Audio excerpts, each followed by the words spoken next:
Just another beautiful 90-degree day in mid-September here in Birmingham, Alabama, the football capital of the South, once and forever.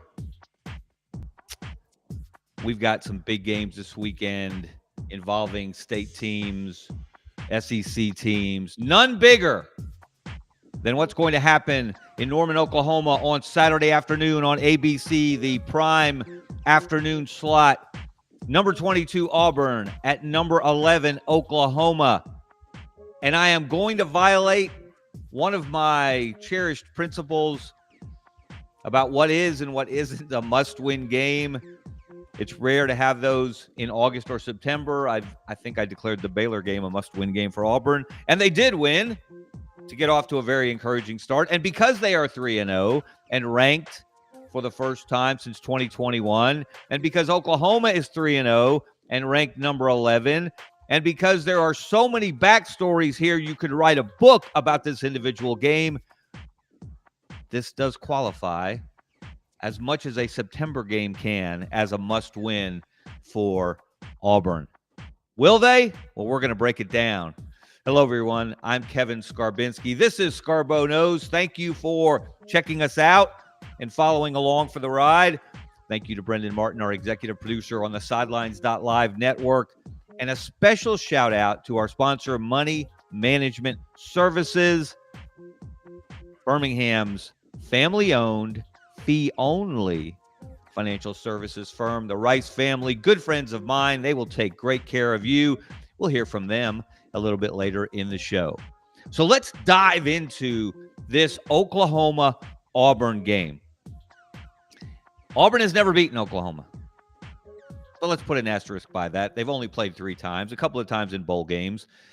And they played last year in Oklahoma's inaugural season in the Southeastern Conference in Jordan-Hare Stadium.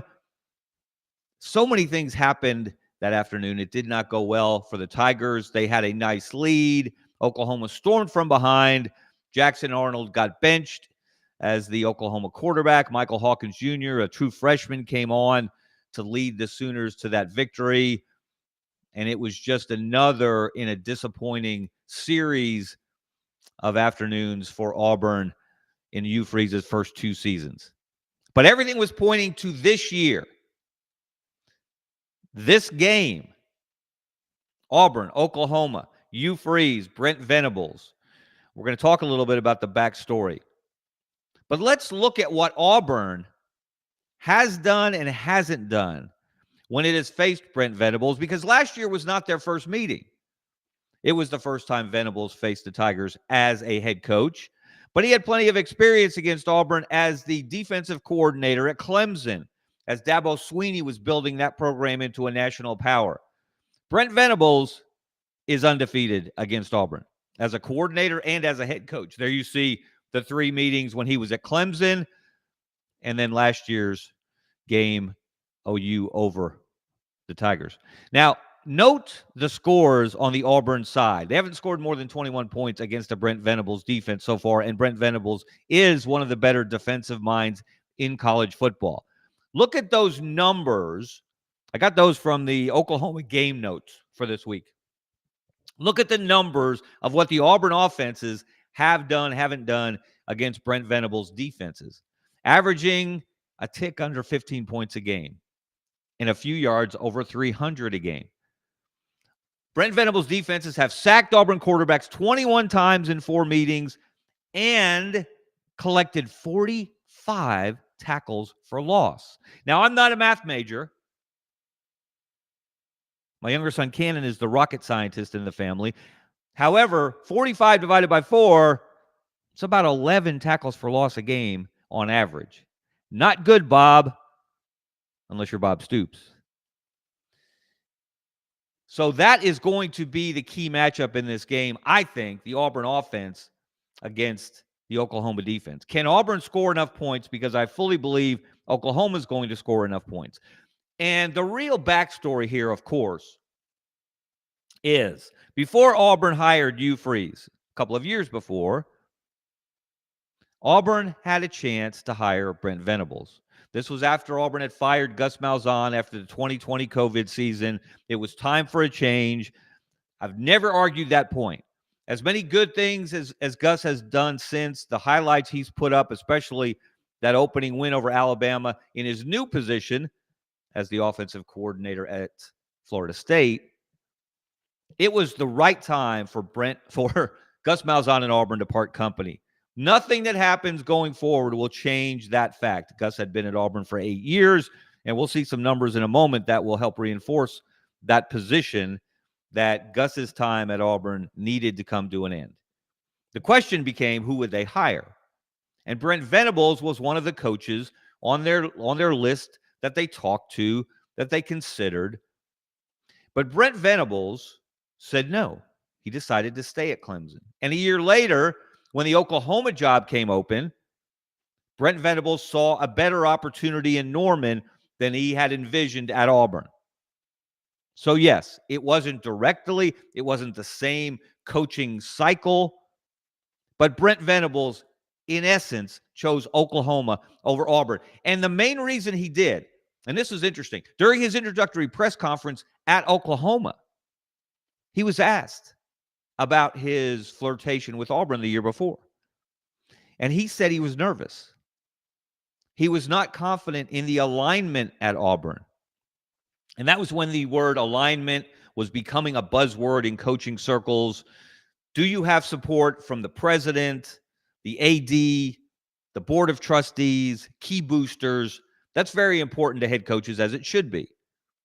And as anyone who's familiar with Auburn for any length of time knows, that has been an issue at Auburn at times. Too much meddling, too many cooks in the kitchen, too little power and authority vested in the head coach, too much in particular boosters. It's not out of the realm of, not out of the norm for college football, but Auburn seems to get hammered with that accusation more than other programs. I'm not sure why that is. But they do. They own some of it. Sometimes it's overblown. So Brent Venables wanted no part of that. And a year later, he becomes the Oklahoma head coach. And 2 years later, when the Brian Harsin experiment inevitably failed, Auburn went back to a familiar face. It hired someone it knew who had SEC experience in Hugh Freeze. So this game is a referendum in many ways on the head coaching decisions by Brent Venables and Auburn. Auburn was interested. I don't know that they would have hired Venables if he had been just as interested in them or more interested in them. We'll never know that for sure, given the people that were doing the hiring at the time, and no need dredging up those skeletons.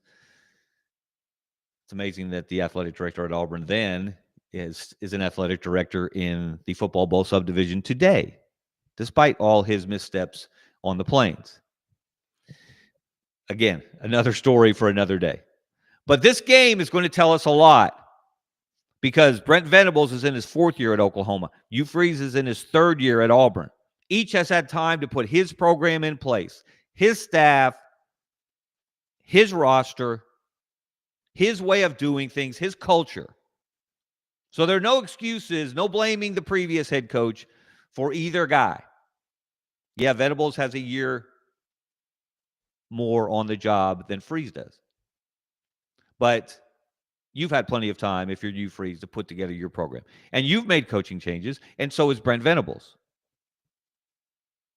Now, one of the things that Hugh Freeze is trying to change and get Auburn out of this rut that it's been stuck in for 4 straight losing seasons, and really towards the end of the Gus Malzahn era, is the way Auburn performs on the road against ranked opponents. These numbers, well, they may shock you.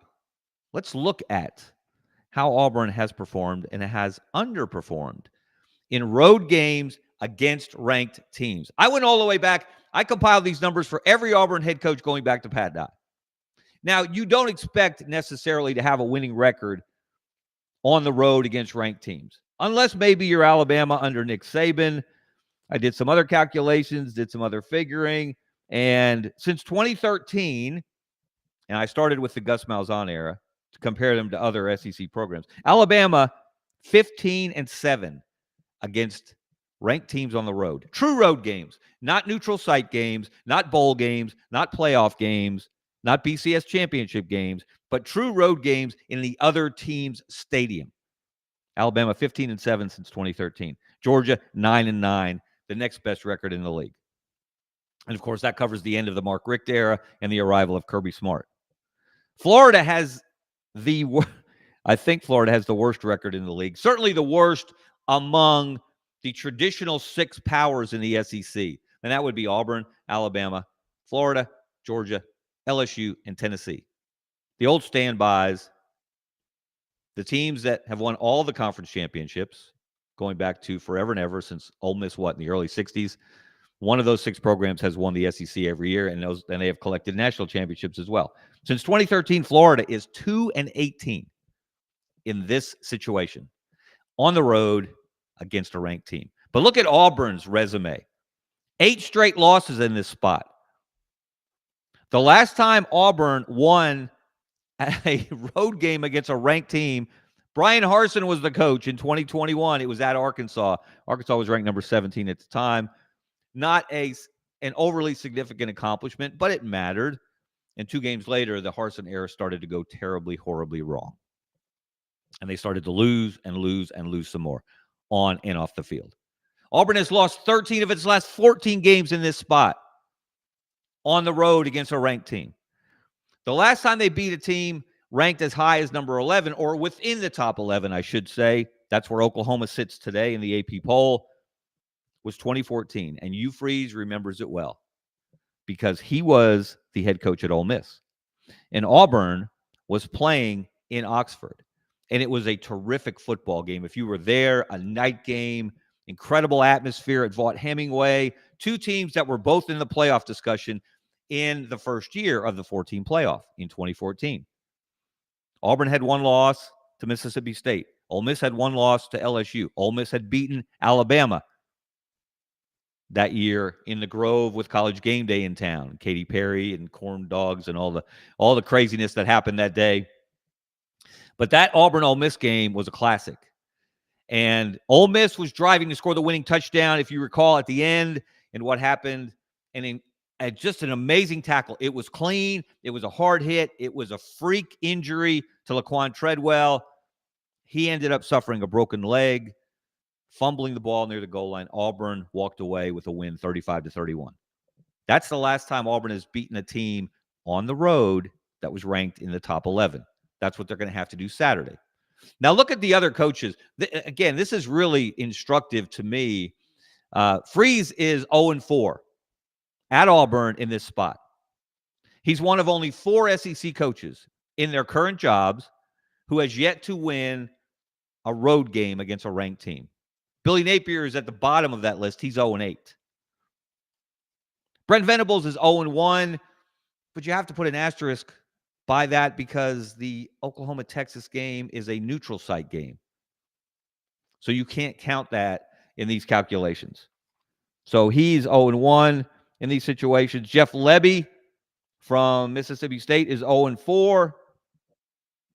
And I think that's it. Those are the 4 that have never, at their current jobs, and again, Lebby's in his 2nd year. These guys are all fairly new, although Napier's been around the longest, but he's 0-8.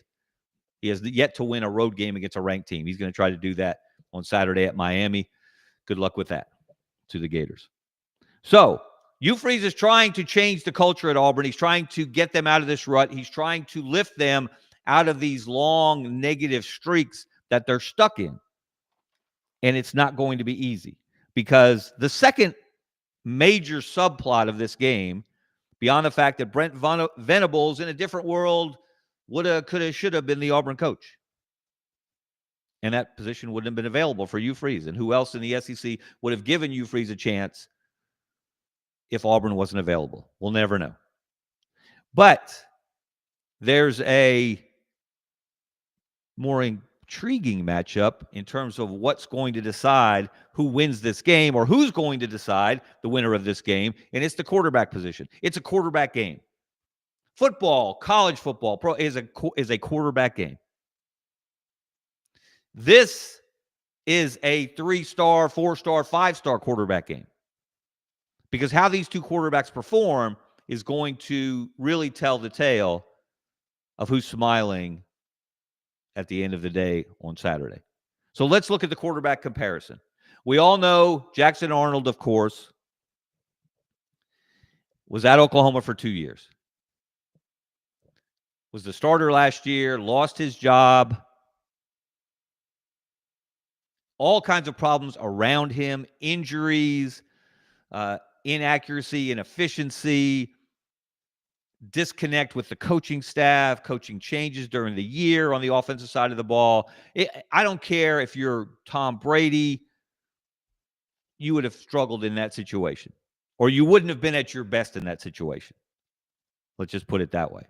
So we're giving Jackson Arnold not a full pass on last season, but we understand why he was not the hot shot, high-profile recruit he was coming out of high school in his first year as a full-time starter at OU.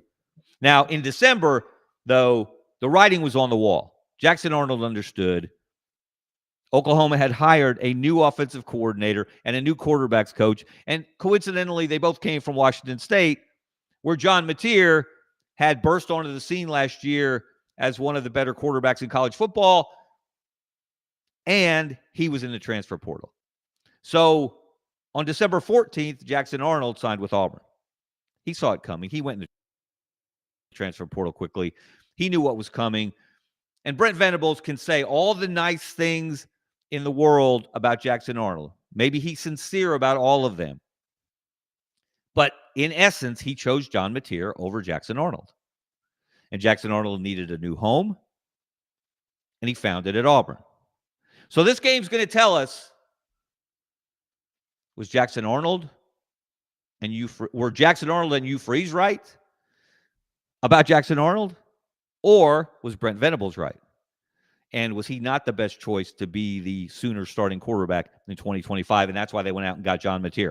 The numbers that concern me here, that stand out here, are the passing yards per game. Auburn has been so run heavy, including incorporating Jackson Arnold into the run game, and he's been a true dual threat quarterback. He's been very effective at making decisions on the RPOs, when to take off on passing plays, when the running lanes open up like the Red Sea, as they did against Baylor when he ran for 137.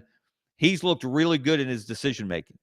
The downfield passing game has not been there yet. He's only throwing for 167 yards a game. Meanwhile, John Mateer leads the SEC. He's throwing for almost 315 a game. And Mateer is he's in that same mold of Oklahoma quarterbacks. That gunslinger. Let's go make a play. Damn the torpedoes. Tight window, let's fit it in there. Same as Baker Mayfield, Kyler Murray. I'm not saying he's those guys. I'm not saying he's going to win the Heisman, but all of a sudden, he has risen in the discussion because, as we talked about the other day, some of the favorites, some of the guys that you expected to be the best quarterbacks in the SEC and around college football, Arch Manning, Garrett Nussmeier, DJ Lagway, have vastly underperformed to this point in the young season. Meanwhile, guys like Mateer have stepped up. Jackson Arnold has stepped up. He's been a positive addition for Auburn. You cannot argue that. But is he John Mateer? And can he outduel John Mateer? That remains to be seen. Because Auburn's pass defense. Ugh. Auburn is ranked, let me look this up. Let me make sure I get this right. Auburn's pass defense is number 14 in the SEC. 14. It's 2 from the bottom. Meanwhile, Oklahoma's passing offense is 6th in the conference, and Mateer leads in passing yards per game. So that is a strength-weakness dichotomy that does not figure to go well for Auburn unless they can put pressure on John Mateer, unless they can force him into some of those crucial mistakes that a quarterback with his mindset will tend to make. He's got a couple of interceptions this year. Jackson Arnold does not. Jackson Arnold has yet to throw an interception. That's a testament, again, to his decision-making. But I don't think there's a lot to choose between these teams. I don't think there's a significant difference between these teams. I'm concerned about the Auburn defense. Concerned particularly, as I said, about the pass defense. They gave up 1 million yards to Baylor. Now, Baylor's a very good passing offense, as they showed in going to SMU and winning the following week after losing to Auburn. But John Mateer, if Auburn is not crisp in its calls, if they don't communicate well in front of that hostile crowd, if they bust assignments, John Mateer and those Oklahoma receivers, a much better receiver room than Jackson Arnold had last year in Norman because so many of those guys got hurt, the Sooners will take advantage. They took advantage of Auburn's pass defense last year. Michael Hawkins Jr., the true freshman, hit a deep ball, a critical deep ball, as part of that comeback in Jordan-Hare Stadium. John Mateer is a mature, experienced, intelligent quarterback who knows where the defense's holes are. So does Ben Arbuckle, his offensive coordinator. And the alignment, the word Brent Venables used, that he didn't see at Auburn among the leadership there, why he declined to go further in the process back in December of 2020, that alignment is there for Oklahoma's offense. Ben Arbuckle, the offensive coordinator, the quarterback's coach, whose name I cannot pronounce, John, we'll call him John K. I don't want to insult him by mispronouncing his last name, having had my name mispronounced once or twice through the years. Those guys are on the same page. They worked together with John Mateer last year. They came as a package. It reminds a lot of people of what Vanderbilt did, what Clark Lee did in bringing in the Diego Pavia team from New Mexico State. And look how well that's turned out. All of a sudden, Vanderbilt is ranked. All of a sudden, Vanderbilt looks even more dangerous than it did last year. And in the early competition for SEC Quarterback of the Year, Diego Pavia is on the short list. John Mateer is on the short list. Ty Simpson from Alabama is on the short list. Marcel Reed from Texas A&M is there. Taylon Green from Arkansas. And Jackson Arnold, I think, is a little bit below those guys so far, but he can really take a step forward in this game. He has declined some interview requests this week, I've noticed. I don't know if that means he's especially focused, if he's putting too much pressure on this game. It's an interesting phenomenon. And I used to have this discussion with the legendary Auburn coach Pat Dye back in the day. You know, Pat normally would allow practices to be open to the media. Now, there weren't as many media members then covering these teams as there are now. But when he meant open, it was open. I could walk out there and did most days when practice began, and I could stay till practice ended, because that's what you had to do if you wanted to talk to Pat Dye about how practice had gone. You had to be there at the end of practice. But I would watch practice. I didn't necessarily know and understand everything I was watching. I saw some incredibly emotional moments. But you got a sense of how the coaches felt about how things were going, how hard they were working the players, how unhappy they were the way certain things were going on the practice field. But Pat Dye would change. He would do that most weeks. But some weeks, he would close practice before the Iron Bowl, for example. Maybe the Georgia week, maybe some other weeks. And I used to say to him, you didn't realize, Pat, everybody knows this is a big game. You are ramping up the internal heat with your players by changing your process. If your process for 8 or 9 games of the year is to have practice open and to have a small handful of us as reporters watching, but for select games, you close practice, you change the routine, you alter the process. You're sending a subliminal message to your players. You say every game means the same. You want your guys to be at a peak as often as possible. But you're telling them hey, this game matters more. I wonder if Jackson Arnold is going to play fast and free on Saturday, if he's going to have the weight of the world on his shoulders, if he's going to stay confident if something goes wrong. He suffers a strip sack early. He throws a pick six. He's been really good so far, and he was tested at Baylor. He had to perform at Baylor because Baylor, with their passing offense, and Sawyer Robertson kept scoring on the Auburn defense.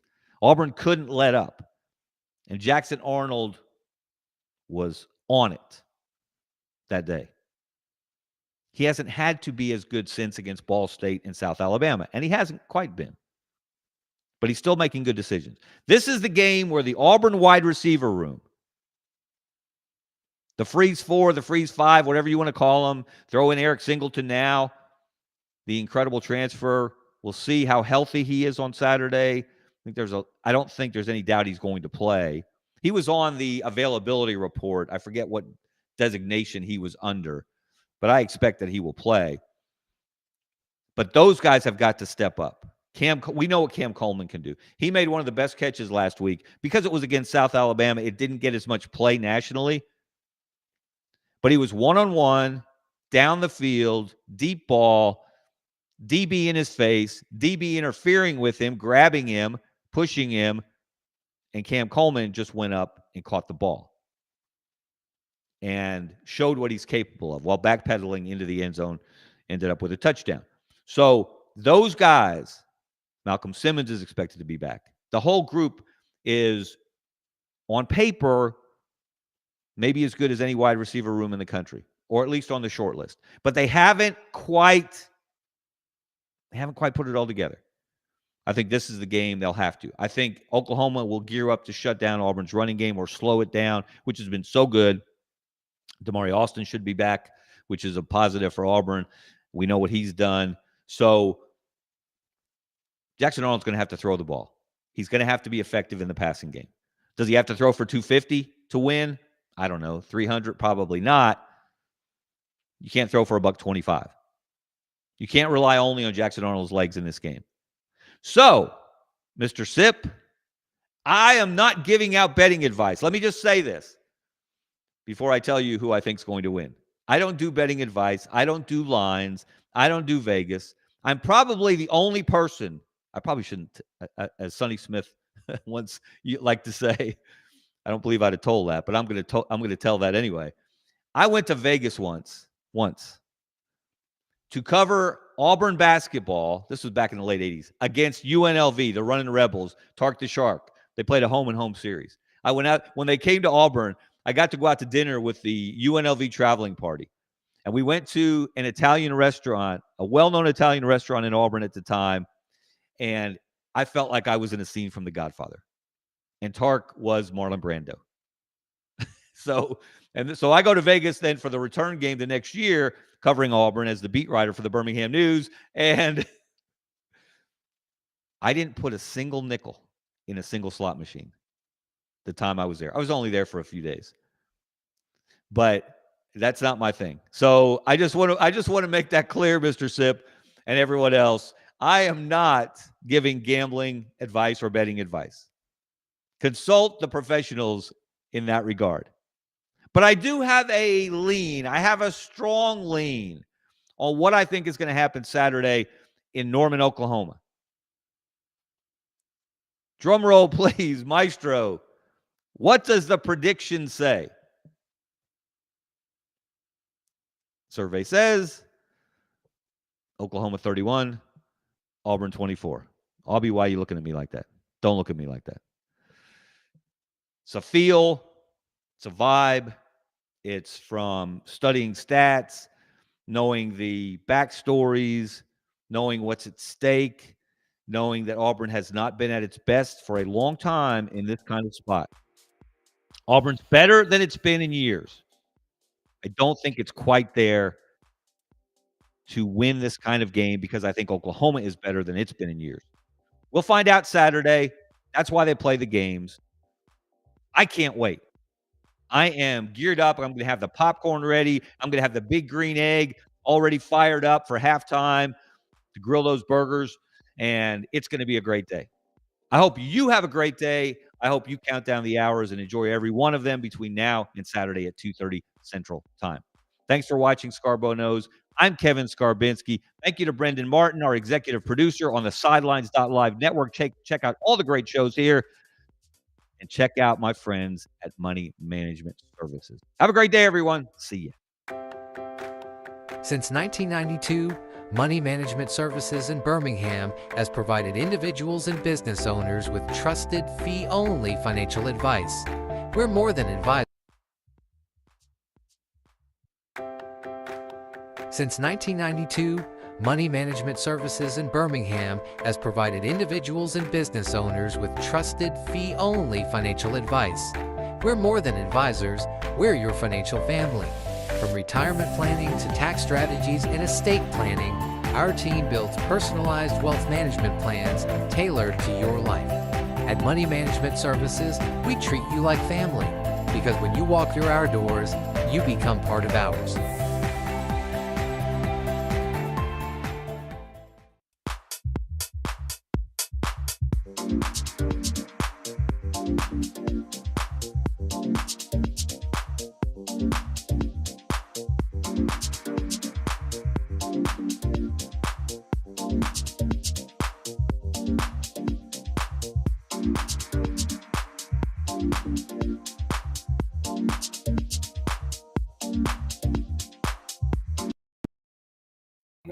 Internet shut down. Hope you're able to pick up a little bit of that and see if we can go back and get our guys on here.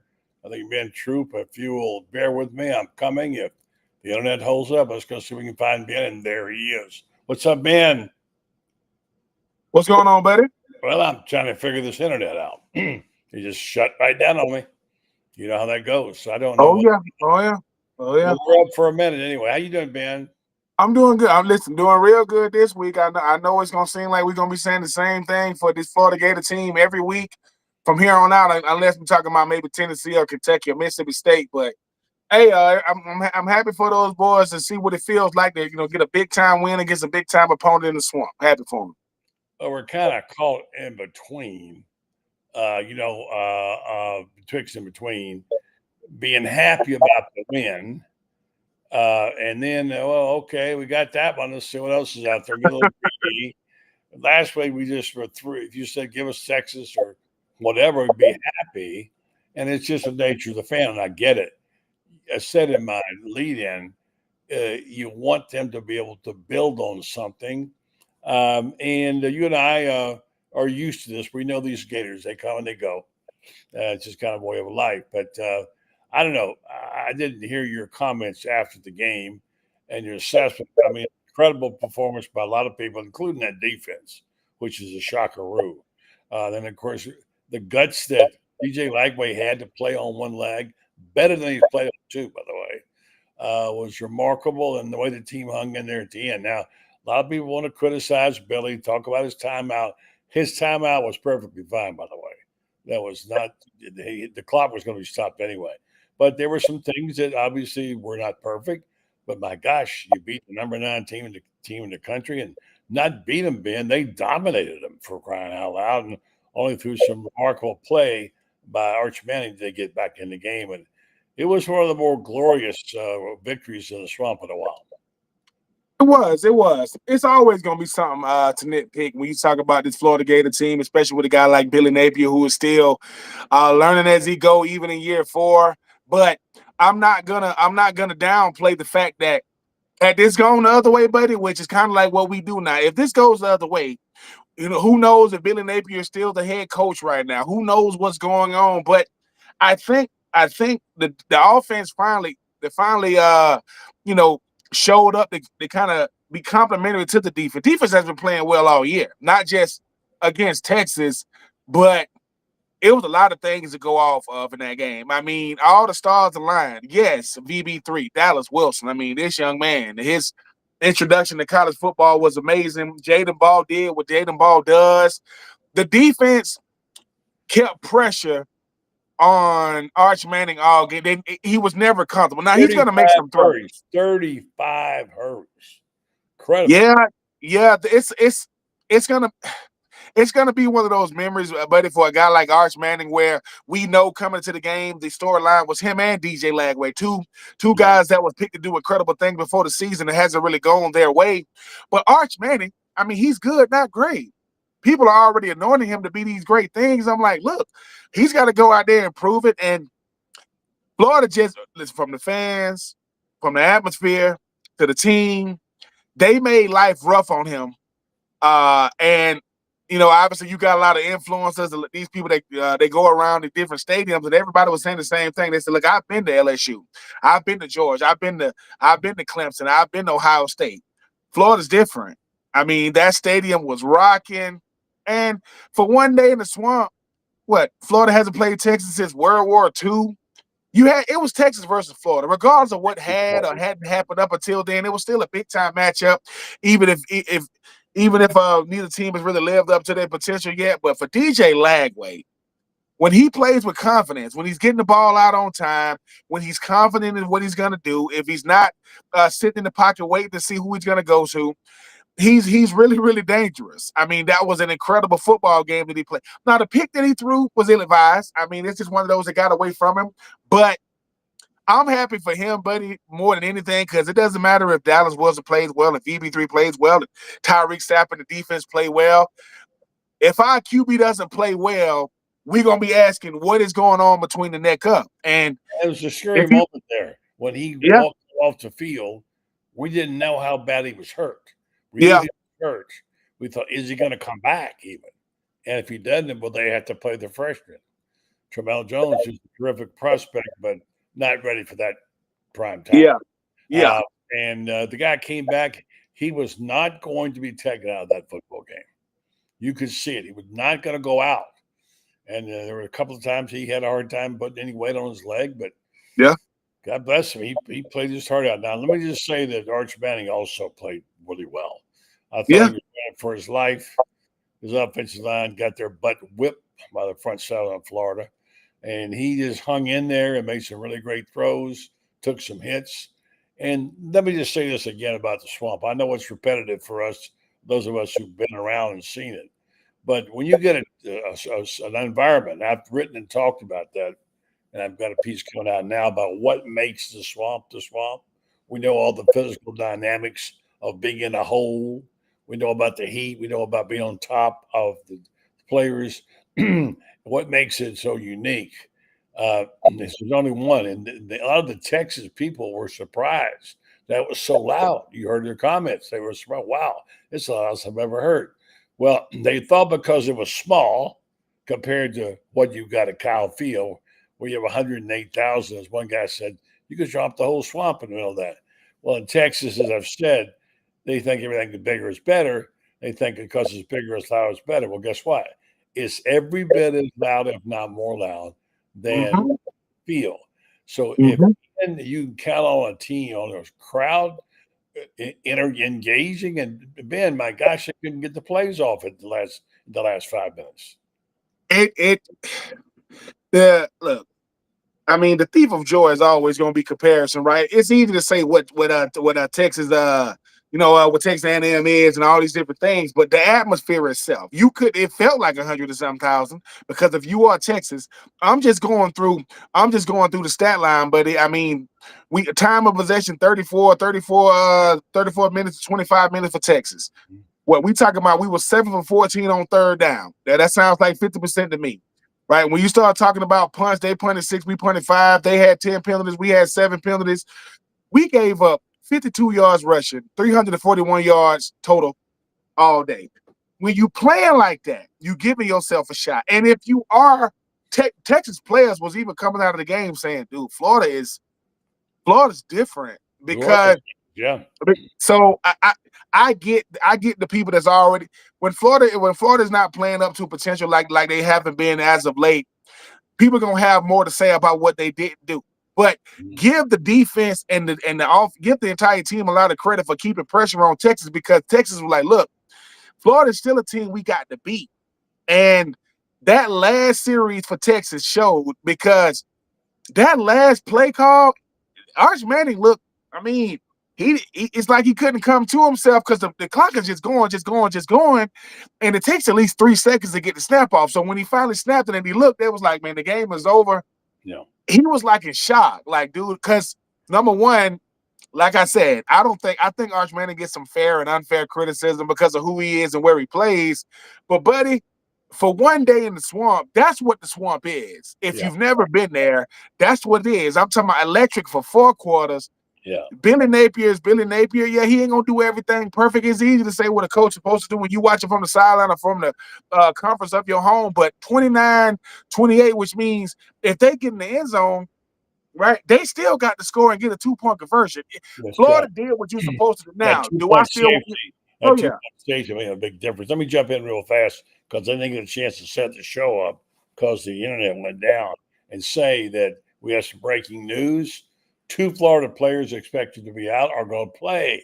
I don't know if you know about this or not.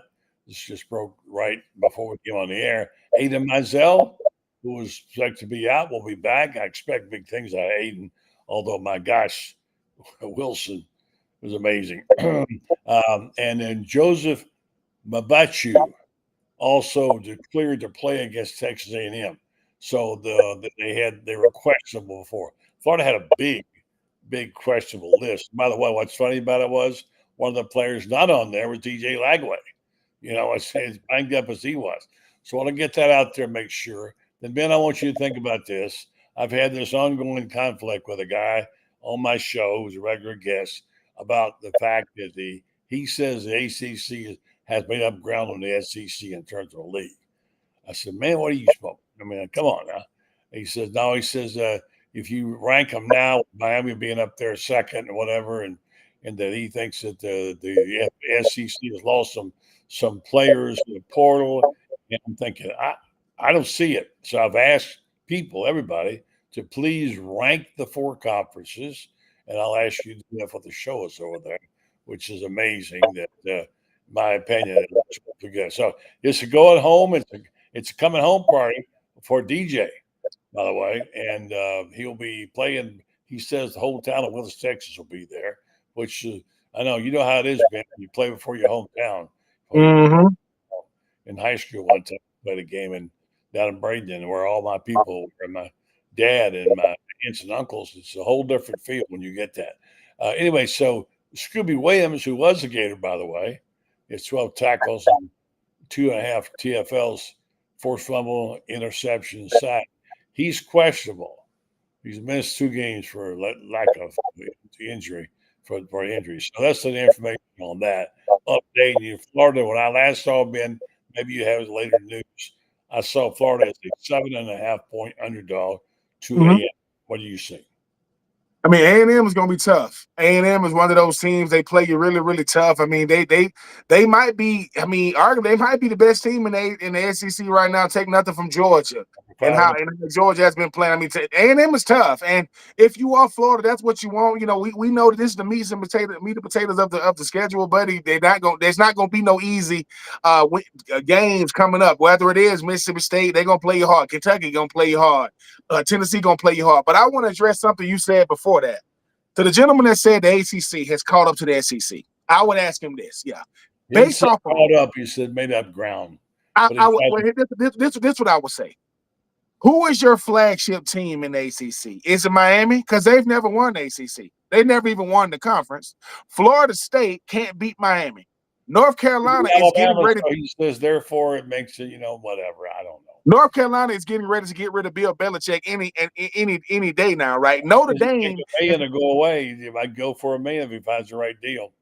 So Notre Dame isn't even contractually obligated to live up to the ACC schedule. They don't even got to go to the ACC championship game. So all I would say is this: I think he's banking on Notre Dame more than anything else, because Notre Dame is in the ACC contractually, but they don't have to honor that. They don't have to go to Charlotte for the ACC championship game. So if Florida State, Miami, and Clemson, that's the only way you can gain ground. You're not gaining any ground, because in the last 20 years, 2 teams from the ACC has won national championship. Clemson's won twice, and Florida State won once. Miami as good as they're playing, I'm gonna see how they end up. I see them going to the AC Championship game, probably losing to Georgia Tech.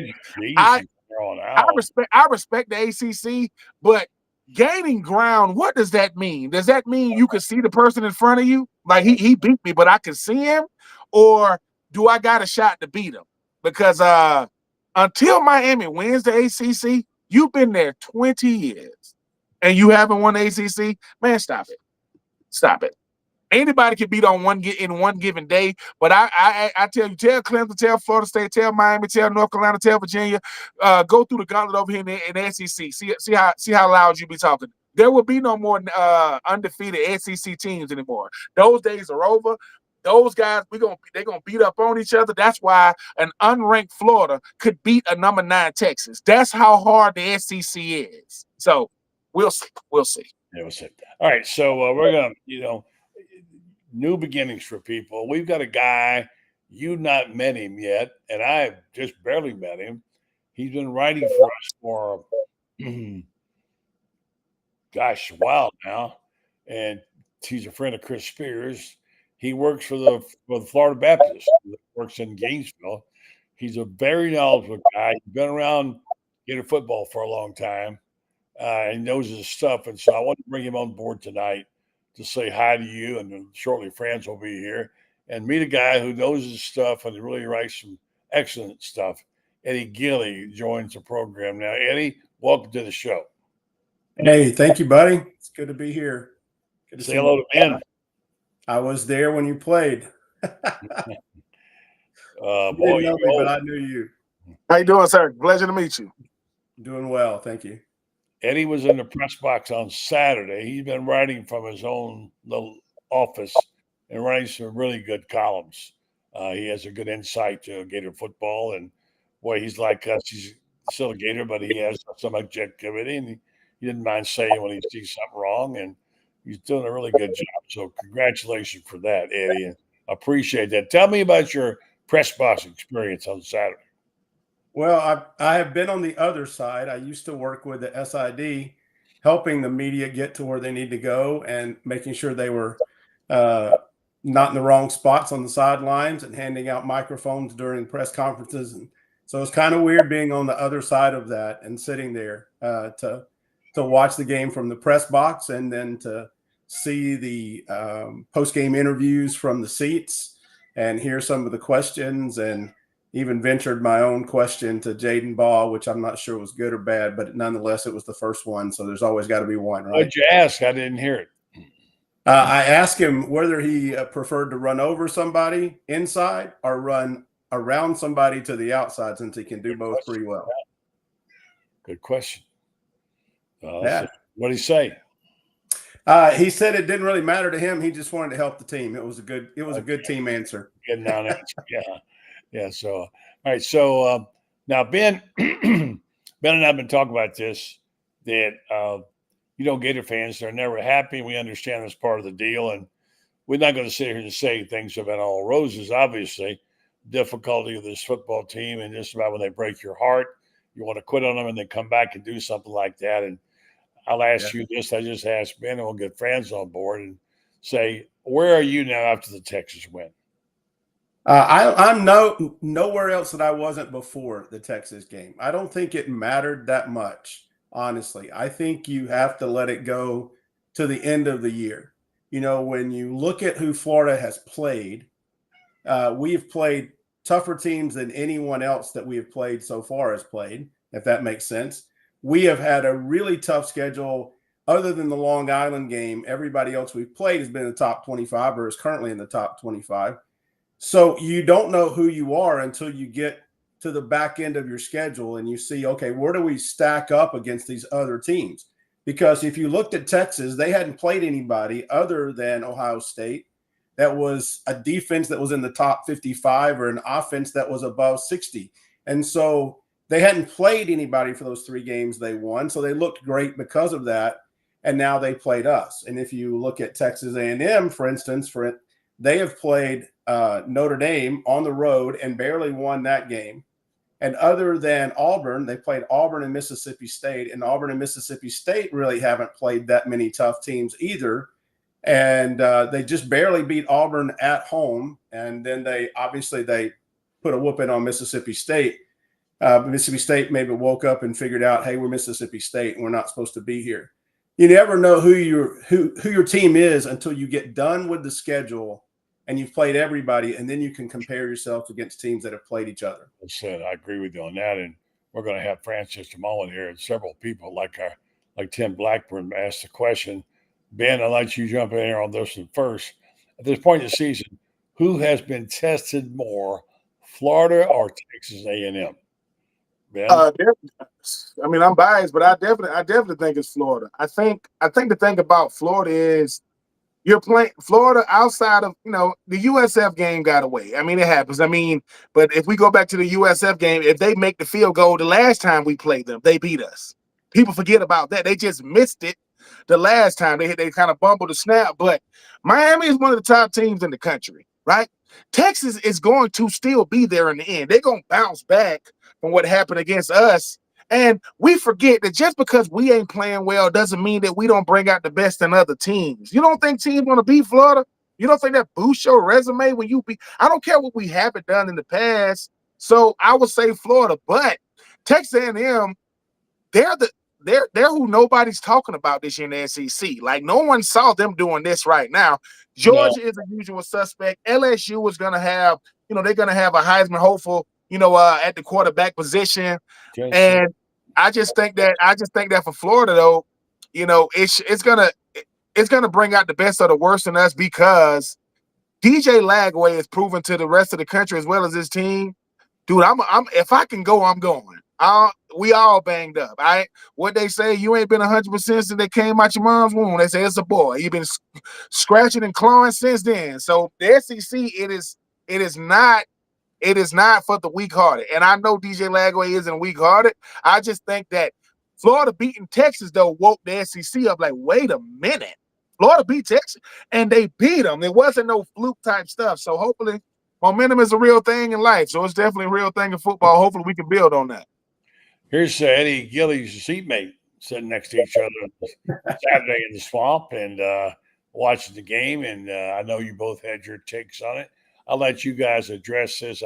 Friends, you address this. They've already done it. Tim Blackburn asked at this point in the season, who has been tested more, Florida or Texas A&M? Yeah, let's see what happened to France. Where'd you go, buddy? We dropped France. Okay, here we are. Florida's been tested more. I mean, you look at this. This will be the third team the Gators have played that is a top 5 opponent, and Texas was top 10. So 4 of the 5 opponents have one of them was the preseason number 1, and you got 3 of them that were in the top 5, when they played them. So Florida has been tested more. Florida's problem is not that it hasn't been tested. It's not that they don't have enough talent to win. Florida could win every single game on the schedule remaining. There's enough talent to do it. The problem isn't talent. The problem is consistency and which Florida team shows up. If the Florida team that beat Texas shows up, the Gators are in good shape Saturday.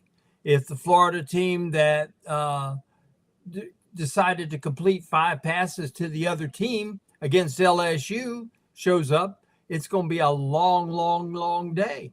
And the way I look at it is it's either going to be a white knuckles Florida win or it's going to be a blowout win for the Aggies. It's going to be, I don't think, I for whatever reasons, I'm not seeing anything in between. Yeah, that's true. There's string. And as long as we talk about this, there's some things that we just know, like we know the swamp, what it is, what it does to teams. We know because we've been there, we've seen it. We know it's hard to win on the road in the SEC. And forget sometimes where games are played is so important in the SEC, how your opponent's playing versus how you're playing and what you had last week and what you're facing. And when you have all those things converging in one place, it sometimes can be difficult to figure out. Like, I can't figure this game out for the life of me at Texas A&M. Part of me wants to say they found some magic in there, especially the defense playing so well.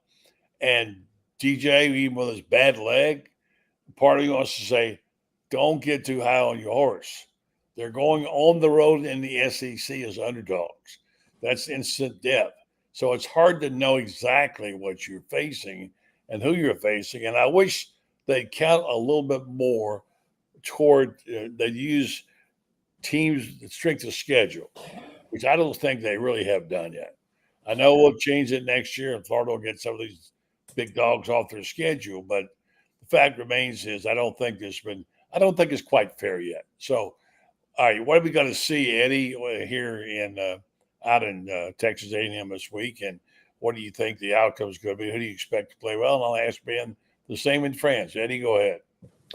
Well, I think one of the things that has to happen for me is another wide receiver other than Dallas Wilson has to have a phenomenal game.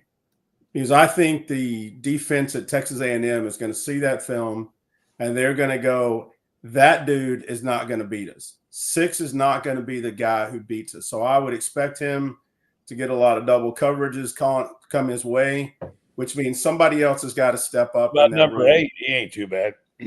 Well, they aren't on the field that often together unless there's a new package more that and more there. Lately, been playing together more. Yeah. So they both need to be on the field at the same time, if you ask me. And if one of the upperclassmen doesn't get to play very much, well, scratch a mad place and get over it.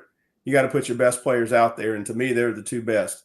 So I think they have to play well, and I think Jordan Ball has to run the ball well. And I also think that Texas A&M hasn't really had that press, just like Texas hadn't. Now, Florida may fold under the pressure, but we won there 2 years ago.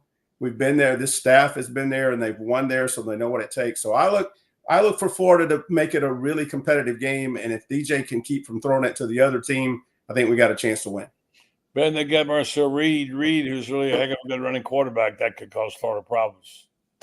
It could, but I think what's going to cause Florida problems if they let it is the running game of Texas A&M. They want to run the football. They want to try to be like, look, we got I'll do a threat quarterback only look good because the running game has already been effective. But if Florida can go out there and establish the run and just be able to punch back for 4 quarters. This Texas A&M team, I mean, they're good. They're a good team. Now, I mean, you're 5-0, you beat Notre Dame 41-40. You're a good team, but they could be beat.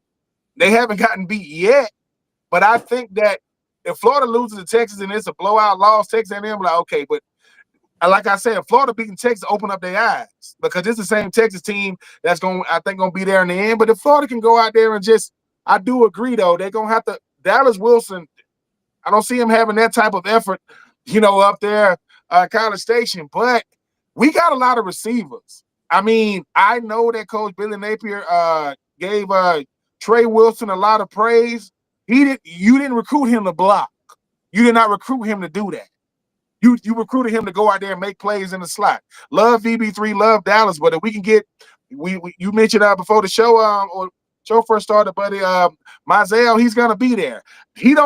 I don't want to see Mizell and Trey Wilson going in motion from left to right if you ain't gonna use them. That gets somebody I can do that.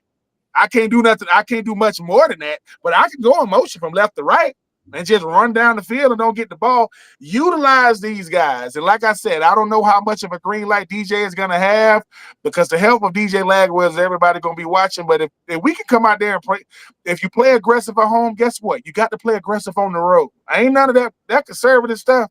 That's politics, people. That is not football. You ain't going to win like that. Not against Texas A&M. So if they can be aggressive, take care of the football because our defense is going to travel. I do think our defense has been playing well. They can keep pressure on them. Florida got a shot. Not saying it's going to be easy, but they definitely got a shot. Rance? Texas A&M was thrown on for 293 yards by Notre Dame. 293 yards. That's not too bad. And, if Notre Dame's defense bothers to show up, they win that game easily. Their wide receivers were in the Texas A&M secondary the entire game, and it didn't matter who they tried to bracket and who they didn't. It didn't happen. The key for the Gators is going to be very simple. Austin Barber, Our left guard has to play well. Our center has to play well. And I think Jake will play very, very well. Our right guard has to play well. And our tackle, whoever that may be, and I hope it is Caden Jones. Tackle or right tackle, you're right. If Caden Jones plays the way he played against Texas, the rush is going to have to come up the middle, and that means it's going to be on the guards. And Najee Harris and Damian George have to show up. This was the first game against Texas that they showed up, both of them at the same time. They both had some plays here and there, but neither of them showed up with any kind of consistency. And when the other team can beat you up the middle, that's the key to your pass rush on the edge. As you know, if you guys remember 2006, Greg Madison roaring at me, "Have you ever seen Steven Harris?" He said, "He's going to hit that center so hard, he's going to sack the quarterback. That's what he's going to do." And he dadgum near did it.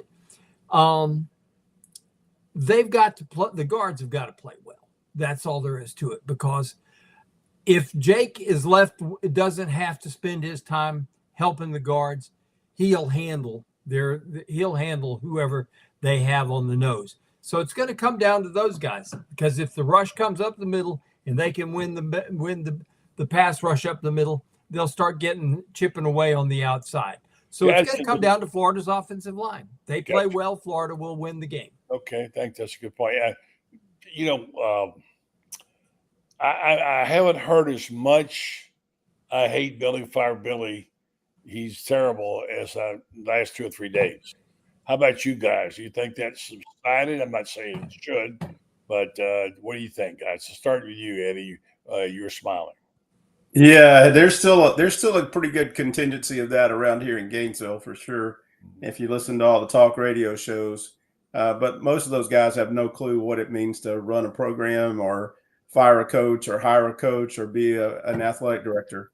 I saw Scott Sunday morning. He didn't seem like he was in the mood to fire anybody. I think that, again, you're going to wait till the end of the season. If things go south and this Gator team doesn't get to a bowl game, I think you probably have a new coach. But again, it's a long season. If you can make it to a bowl and get to 8-4, then I don't think you fire the coach right now. I think you keep what you got, unless you can get a real home run hire, and I just don't see the home run hire yet. I want to thank Eddie Gilly for his debut here on the program. Eddie, good job, and good job on writing. Check him out. His articles were very fine on Gator Bait. Appreciate it, buddy. And I love that shirt, by the way. Thank you. And one more thing. If you think Notre Dame would be in the top 25, if they weren't Notre Dame, go check their schedule. They wouldn't be ranked today. Okay. That's the fans right down your alley, Notre Dame fans. Hey, I'll tell you what. Eddie and I have known each other, I guess, 44? Longer than I need to. 40.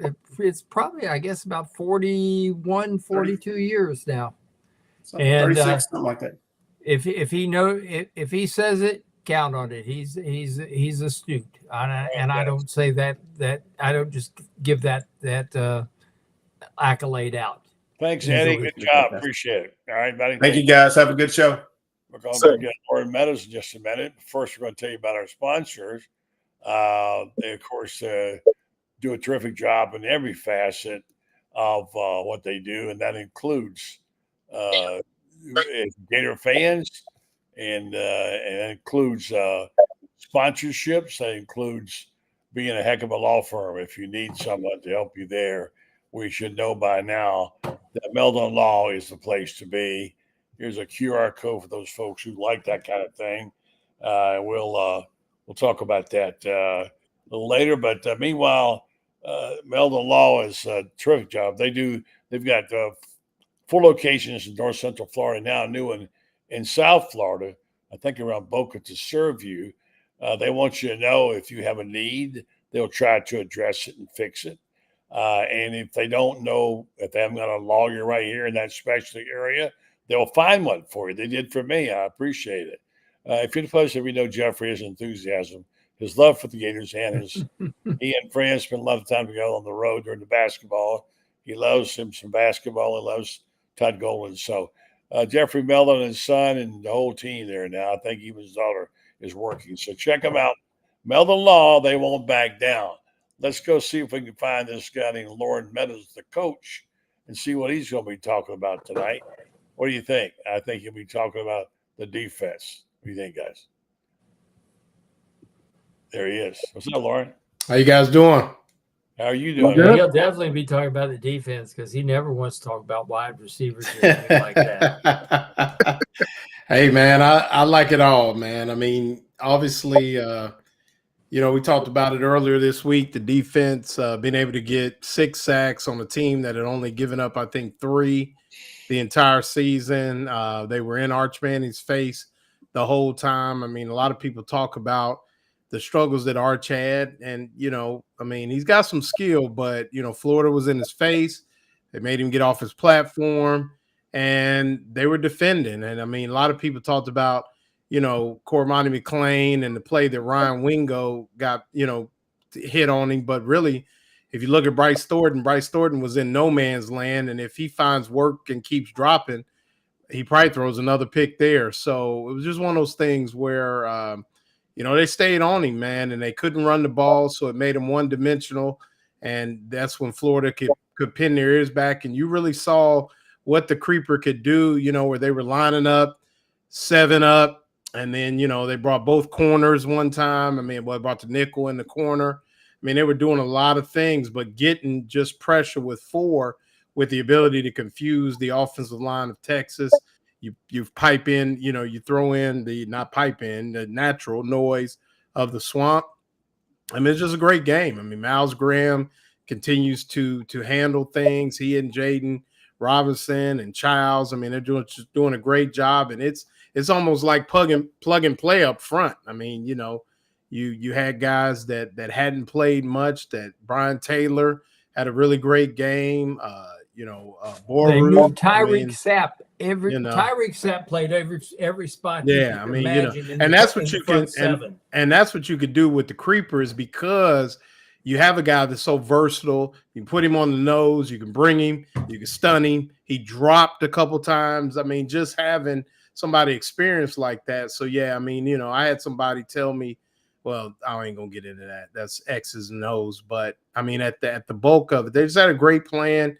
And definitely stuff in the run helped them be able to get creative on 3rd downs and get after Arch.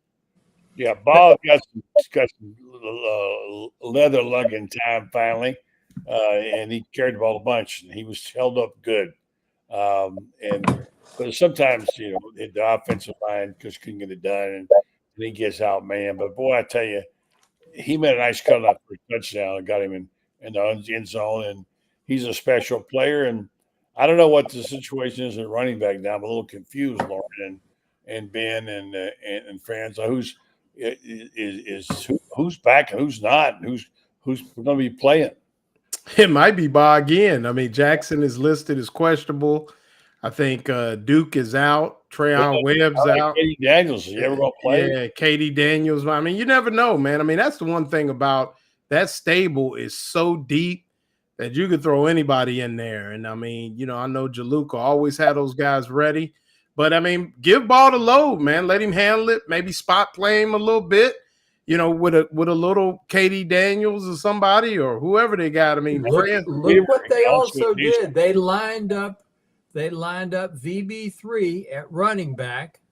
Texas had no idea what he was going to do there, and he sprinted for 14 yards around the end. Right. And this is a guy that's played every spot. I don't think there's a position he hasn't played coming up. He's just a football player. You put him on the field, he'll find a place to play, and he'll find a place where you have to play him. And Florida can do some things. And this is the part, I think, guys, that is so frustrating for Florida fans is they see what VB3 can do. They understand now, having seen him, what Dallas Wilson can do.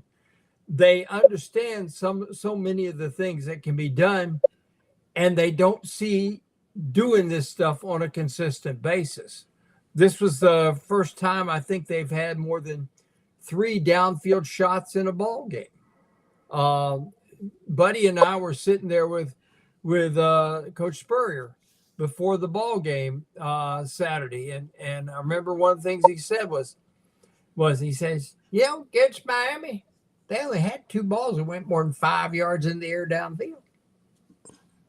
Okay, that kind of explains why Miami was getting away with basically playing an 11-man front, and Florida couldn't do anything against it.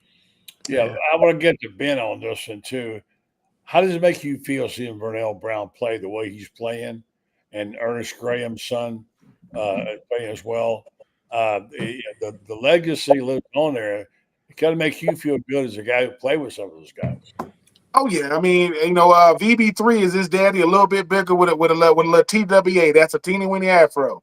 That's all. That's all he is. And Miles Graham is like VB3 on defense. He can play anywhere you put him. If you need him to play defensive end, he could.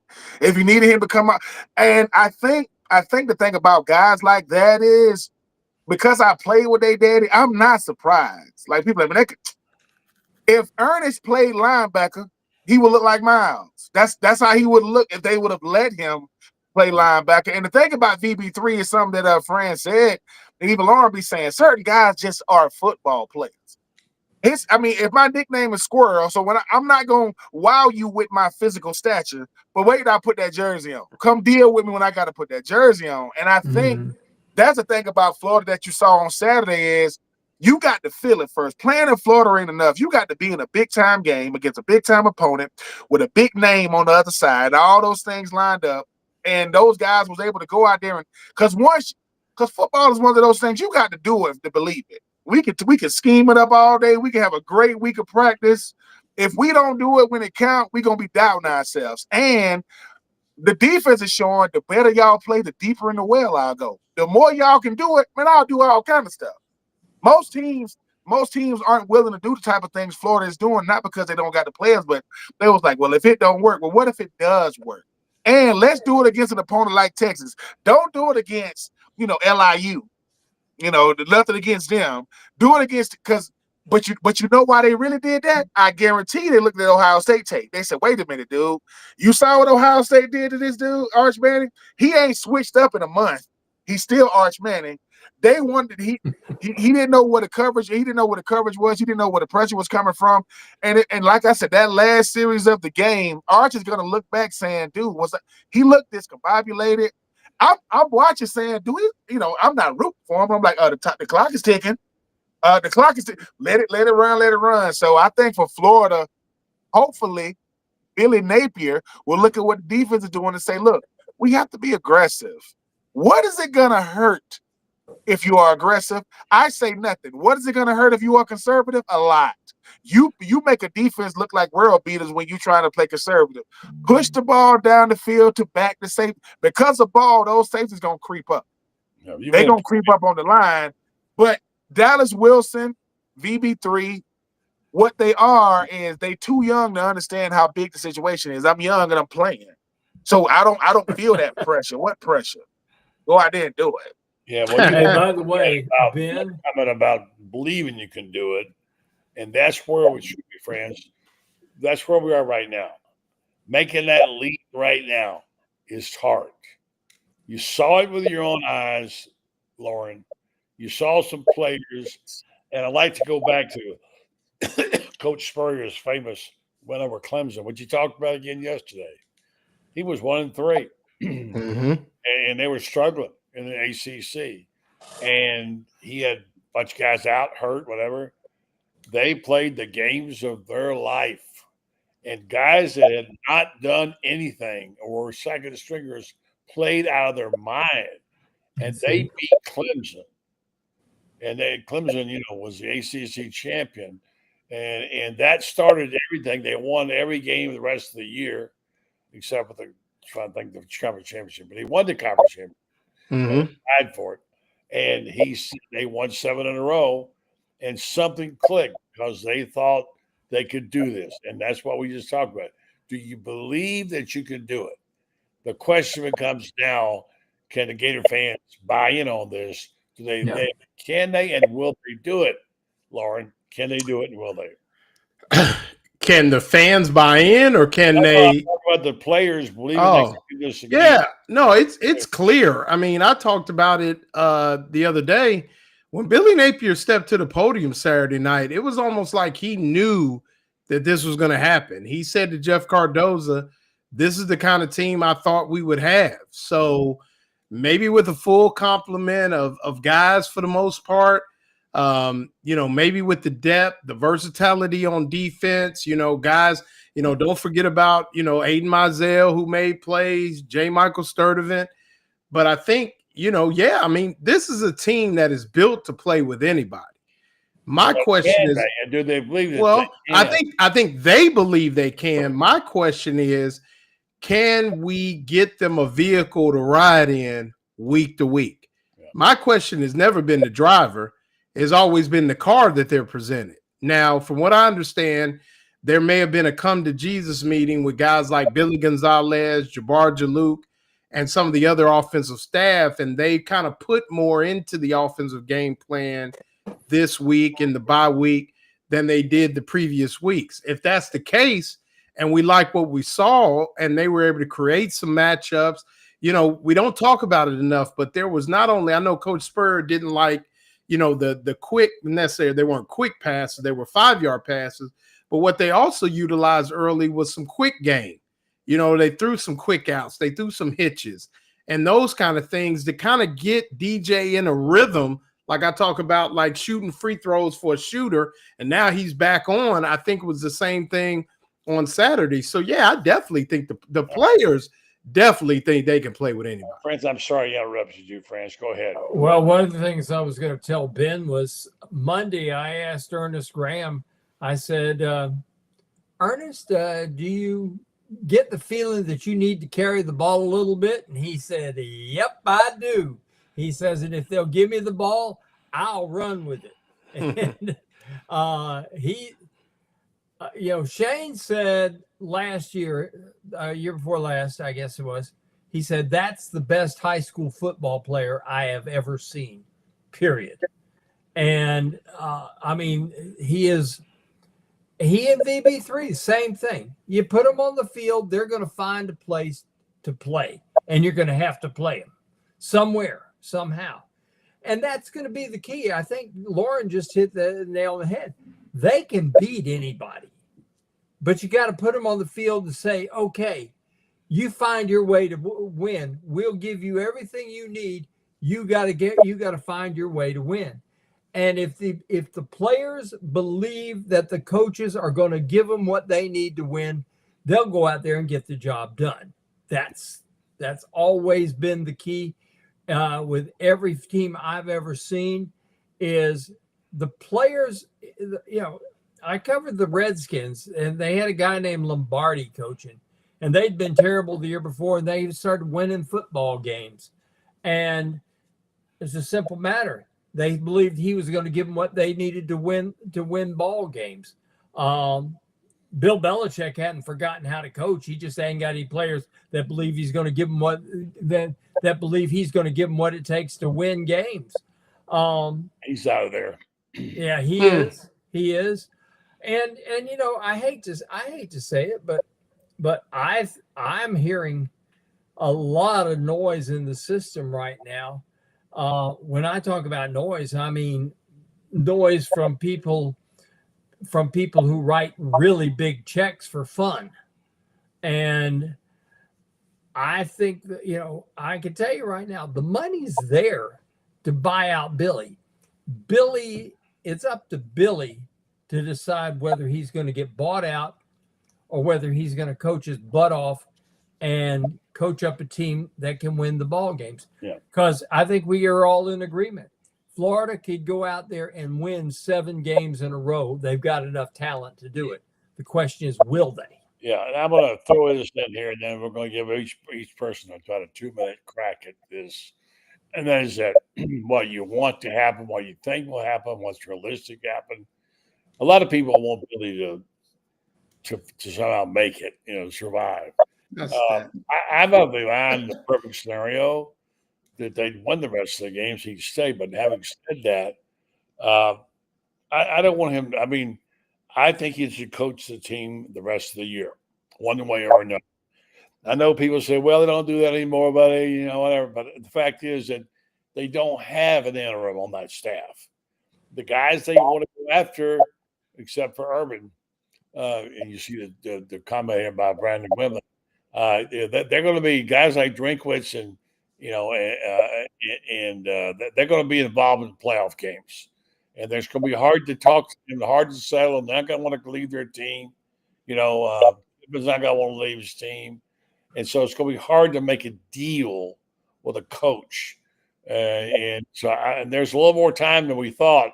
They now have like 15 days now to be able to make their changes after it. So I want to say that my preference is to see him, let him coach it out and see what happens. And then let's go get the best guy. All right, Franz, you go next. I think in a perfect world, that's what they would do, but I don't think they feel they can afford to risk 3-9, 2-10. I don't think they feel they can afford to do that. ESPN is saying that Florida will go 4-8 the rest of the way. CBS says 5-7.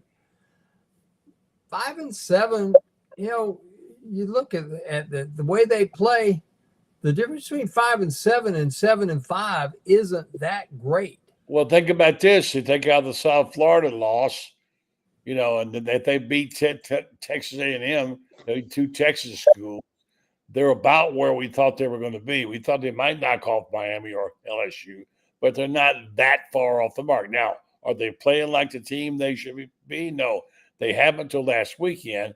And I think people are tired of this late start. No question about it.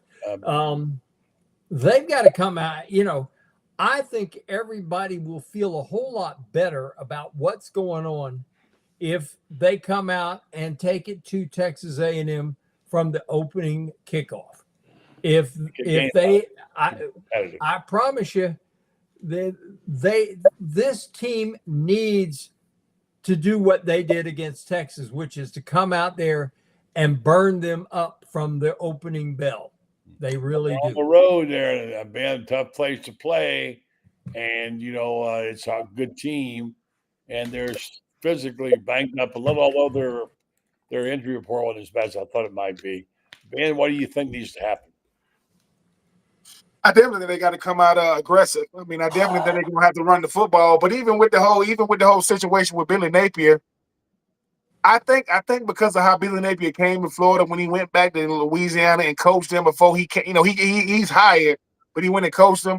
I think he is the coach for the rest of the year, because now when it comes to a place like Florida, yes, you got to think about the players that's coming in here. And yes, you got what has hurt college football now is freaking December. Early signing day has shook up everything, because now you got a bunch of players that's going to come in the year before they actually get here. So the VB3s of the world, the Miles Grahams of the world, those are the type of guys you got to make sure, because I remember when Bob Stoops knew he was leaving, right? And Coach Riley he was going to be the next head coach. But if he would have left during recruiting, they would have lost most of those guys. They waited to get him in there, and then he became, Lincoln Riley became the head coach. I think for a guy like Billy Napier, like I said, you want to finish strong, even if they're not going to keep him for future players, because they talking to these players now week in and week out. They interviewing these players like they coaches. Yeah. Every week they got to check on them. They checking the temperature, because the same teams that wanted you still want you. Commitments mean nothing until you sign that national letter of intent. Those things don't mean nothing. So I think that for Florida, it's week by week no matter what, but they got to definitely go out there and look the part against Texas A&M, because unfortunately Gator Nation has grown weary. No, they're not going to be the barometer of what's going to happen with Scott Strickland and company, but they will set the temperature though, because Texas you look good and you beat them. But if you lay an egg against Texas A&M, it's right back to where we started a couple of weeks ago, because Billy Napier, he has no money in the bank when it comes to Gator Nation. They love him and hate him. Love him because he's at Florida, but hate the fact that he's so unpredictable at this point. Yeah. Urban Meyer sees more teams falling apart. Just as it came in, I said that college football playoff conversation. He says some of these teams are going to implode. He says, I don't know the locker room. So Ohio State lost a terrific game against Wolverines last year. They had some grown men in the locker room flipping around. You saw Florida State 2 years ago have an awful locker room. As a result, they were embarrassed. At least at Penn State, he said, see some veterans in the locker room that could theoretically help turn things around. That was embarrassing, really embarrassing beyond to get beat by a UCLA team, Lauren, like that. And so what is ahead for this Florida program, and what would you like to see happen? Well, I mean, I've been very critical of Billy Napier, but not because of who I think he is or what he has done. It's just they haven't gotten it done on the field. I tend to like the guy, actually, so I would love to see him run the table. I mean, I'm a fan. I was so stunned on Saturday. I sit with my wife, and we had some friends in from San Antonio, big Texas fans, and I couldn't even cheer. I think the loudest I got was "We Are the Boys," because that's just what you got to do. But otherwise, I was just kind of like, what does it all mean? And one win against Texas, where you played really well, means absolutely nothing if you follow it up with a dud on the road. So the challenge is for Billy Napier to be something he's really never been at Florida, and that's consistent with his football team week in and week out, at home and on the road, and actually get it done. I mean, if I think he stays at 8-4, it ain't gonna be a lot of people happy, but I think he's got one more mulligan. Use it wisely.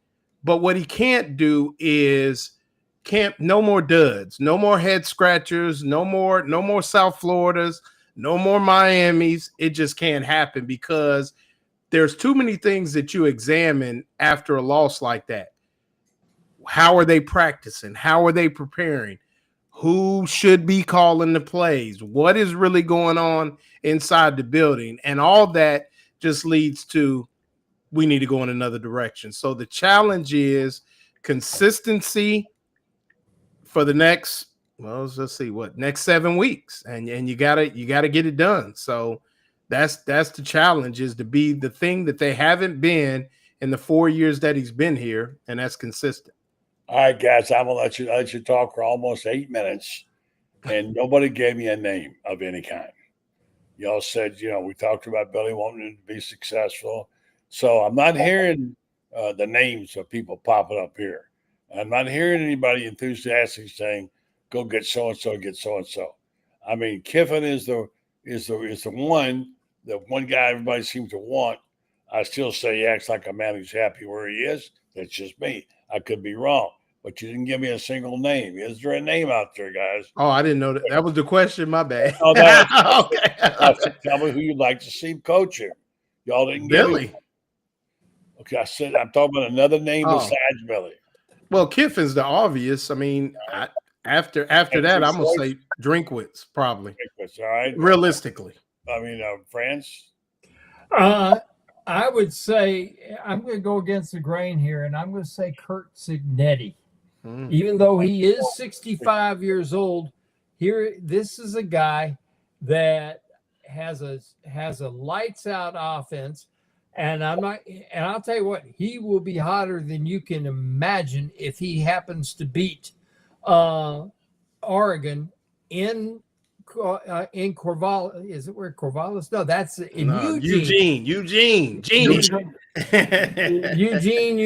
the dancing machine. Yes, if he beats the Ducks in Eugene this weekend, he will be hot. But there's also that we got to go through buyouts and stuff like this. People think Lane's only got a $3 million buyout. It's $33.6 million. Yeah, it's a lot of money. That, by the way, incidentally, if Cinetti's the coach, I'll buy you dinner at Spurrier's for a month. Okay. Oh, I'll take that. Give me some of that action. Joel Signetti. That's my spot. No, but I just take that action because I like Spurs. I said, oh yeah, Ben, go ahead, give me your man. I like Eli Drinkwitz for this reason. I mean, he superseded expectations. I don't even know who he was recruits up there at Mizzou. The thing about Lane Kiffin to me, he'll be a step above Dan Mullen. He'll be a step above Dan Mullen. But the thing about him, head to head against Billy, he lost. Yeah. So the guy you want to replace with can't even beat the guy we got. And I know they got to play him again this year. I'm just saying. I got a chance. I got coached by Lane Kiffin when he was out there. Well, when he was out there with the then Oakland Raiders, and that's one of the craziest situations. I was out there longer than Lane Kiffin was, and I came out there from Tampa. It was crazy. I got to go now. Y'all stirring it up too much. All right, I got to go. Good night. Well, let me throw some out there, buddy. On Saturday, we'll be at the Cage Yard. Women's basketball is having a pickleball tournament. And yours truly will be playing with former Florida Gator Steffi Sorensen, who's an ESPN announcer. So that's my partner. That's my pickleball partner at the Cage Yard in Kissimmee, Florida. So if you're down there between 10 and 1, come check the ladies out, support them. All the women will be there. So come check them out. Good job. And good Steffi can play. Thank you, guys. Good night. All right, see you. Wrap up the program for the night, folks. And I want to thank our sponsors and our guests. And good to see Eddie Gilly on there. I hope he'll come back again. I want to tell you about Titan MRI Imaging. They have 3 locations to serve you. 2 in Gainesville with the Park Avenue location now. Millennium Center, one in Lake City, serving all of Columbia County, and Valdosta, Georgia. Titan MRI and Imaging offers the same great customer service. They accept insurance, or you can go through their convenient self-pay options. They offer MRIs, CAT scans, X-rays, ultrasounds, easy scheduling. If you work during the day, you can't come there to get your test. They'll make an evening appointment for you. You can do it there. Large MRI machines. That's my favorite thing. For your patient comfort, no yards, no hospitals. Coming to Ocala soon. Better serve Marion County and the surrounding area. Titan MRI, it's your choice. Folks, it's been a good night. It's going to be a fun weekend. It's not quite as nerve-wracking, is it? It's a whole lot more fun when you have a chance to do it. Team's got a chance to win and a chance to do something. So anyway, thanks for listening. Thanks for watching. We'll be watching over the week. Don't forget to sign up for GatorBait, GatorBaitMedia.com, where you get all the good stuff and you won't find it anywhere else. I'm Buddy Martin. Have a good night.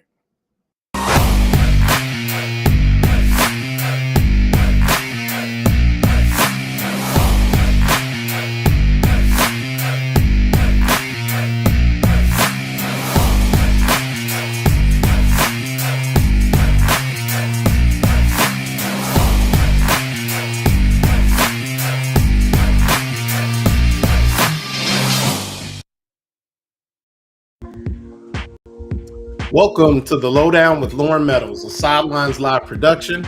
I'm your host, Lauren Meadows of GatorBaitMedia.com, with the best shoe game in the Gator media. And tonight, we take a look at the Gator program after the upset of number 9 Texas on Saturday afternoon. Do I owe Coach Napier an apology, or will the trip to College Station bring the naysayers back to the doorstep of the Hefner Center? Was the Texas win a catalyst for change, or a highlight over the overrated Longhorns? We get reactions on all things SEC with Rob Brown of SEC Sidelines and my man Zach Goodall of Swamp 247, who always tells it like it is when it comes to the Gators. And like we always do about this time, Kicks of the Week is in the building, as well as Hyper Have That It Gators season style. The Sidelines Live team would like to thank our sponsors, Meldon Law and Titan MRI and Imaging. Subscribe to the Lowdown with Lauren Meadows on YouTube and Facebook, as well as our partner shows, including the Buddy Martin Show, SEC Sidelines, Auburn Live, and others on the Sidelines Live Network. And follows yours truly on Instagram at Ohio Gator for Life and X at Real Ohio Gator. Let's get to it. We welcome in Rob Brown to the show, jumping in right off the bat. And Rob, saw a lot on Saturday. A lot of what I didn't expect. Had some Captain Clueless banners kind of running around, a lot of Fire Billy. And then lo and behold, they take it to Texas. Control both lines of scrimmage, control offense, defense. You know, I said on Buddy's show Thursday night, the team that had the least turnovers and controlled the running game would win the game. And that was Texas. That was Florida against Texas.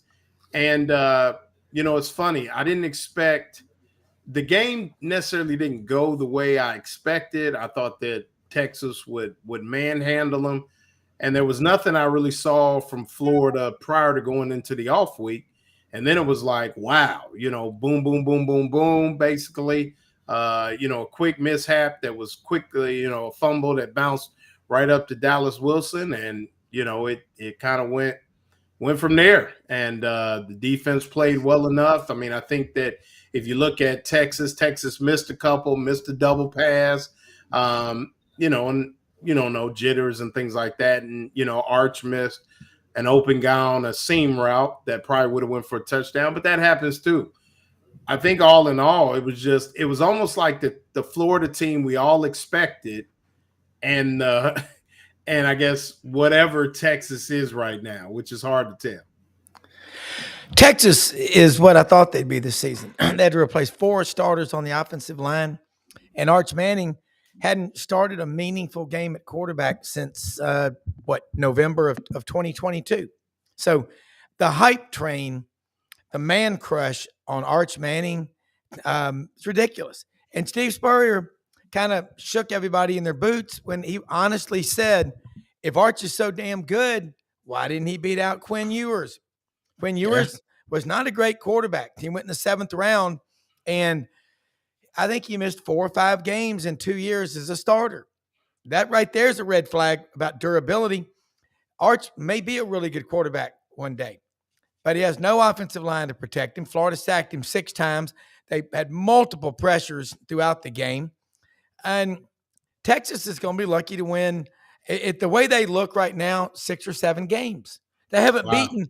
Look, if you look at Texas and Texas and Penn State have not beaten a Power 4 team this year. Yeah. And they were ranked 1. How dumb are a lot of the people out here in the media that it can't. I mean, I don't buy the Penn State Kool-Aid. I don't buy the Texas Kool-Aid.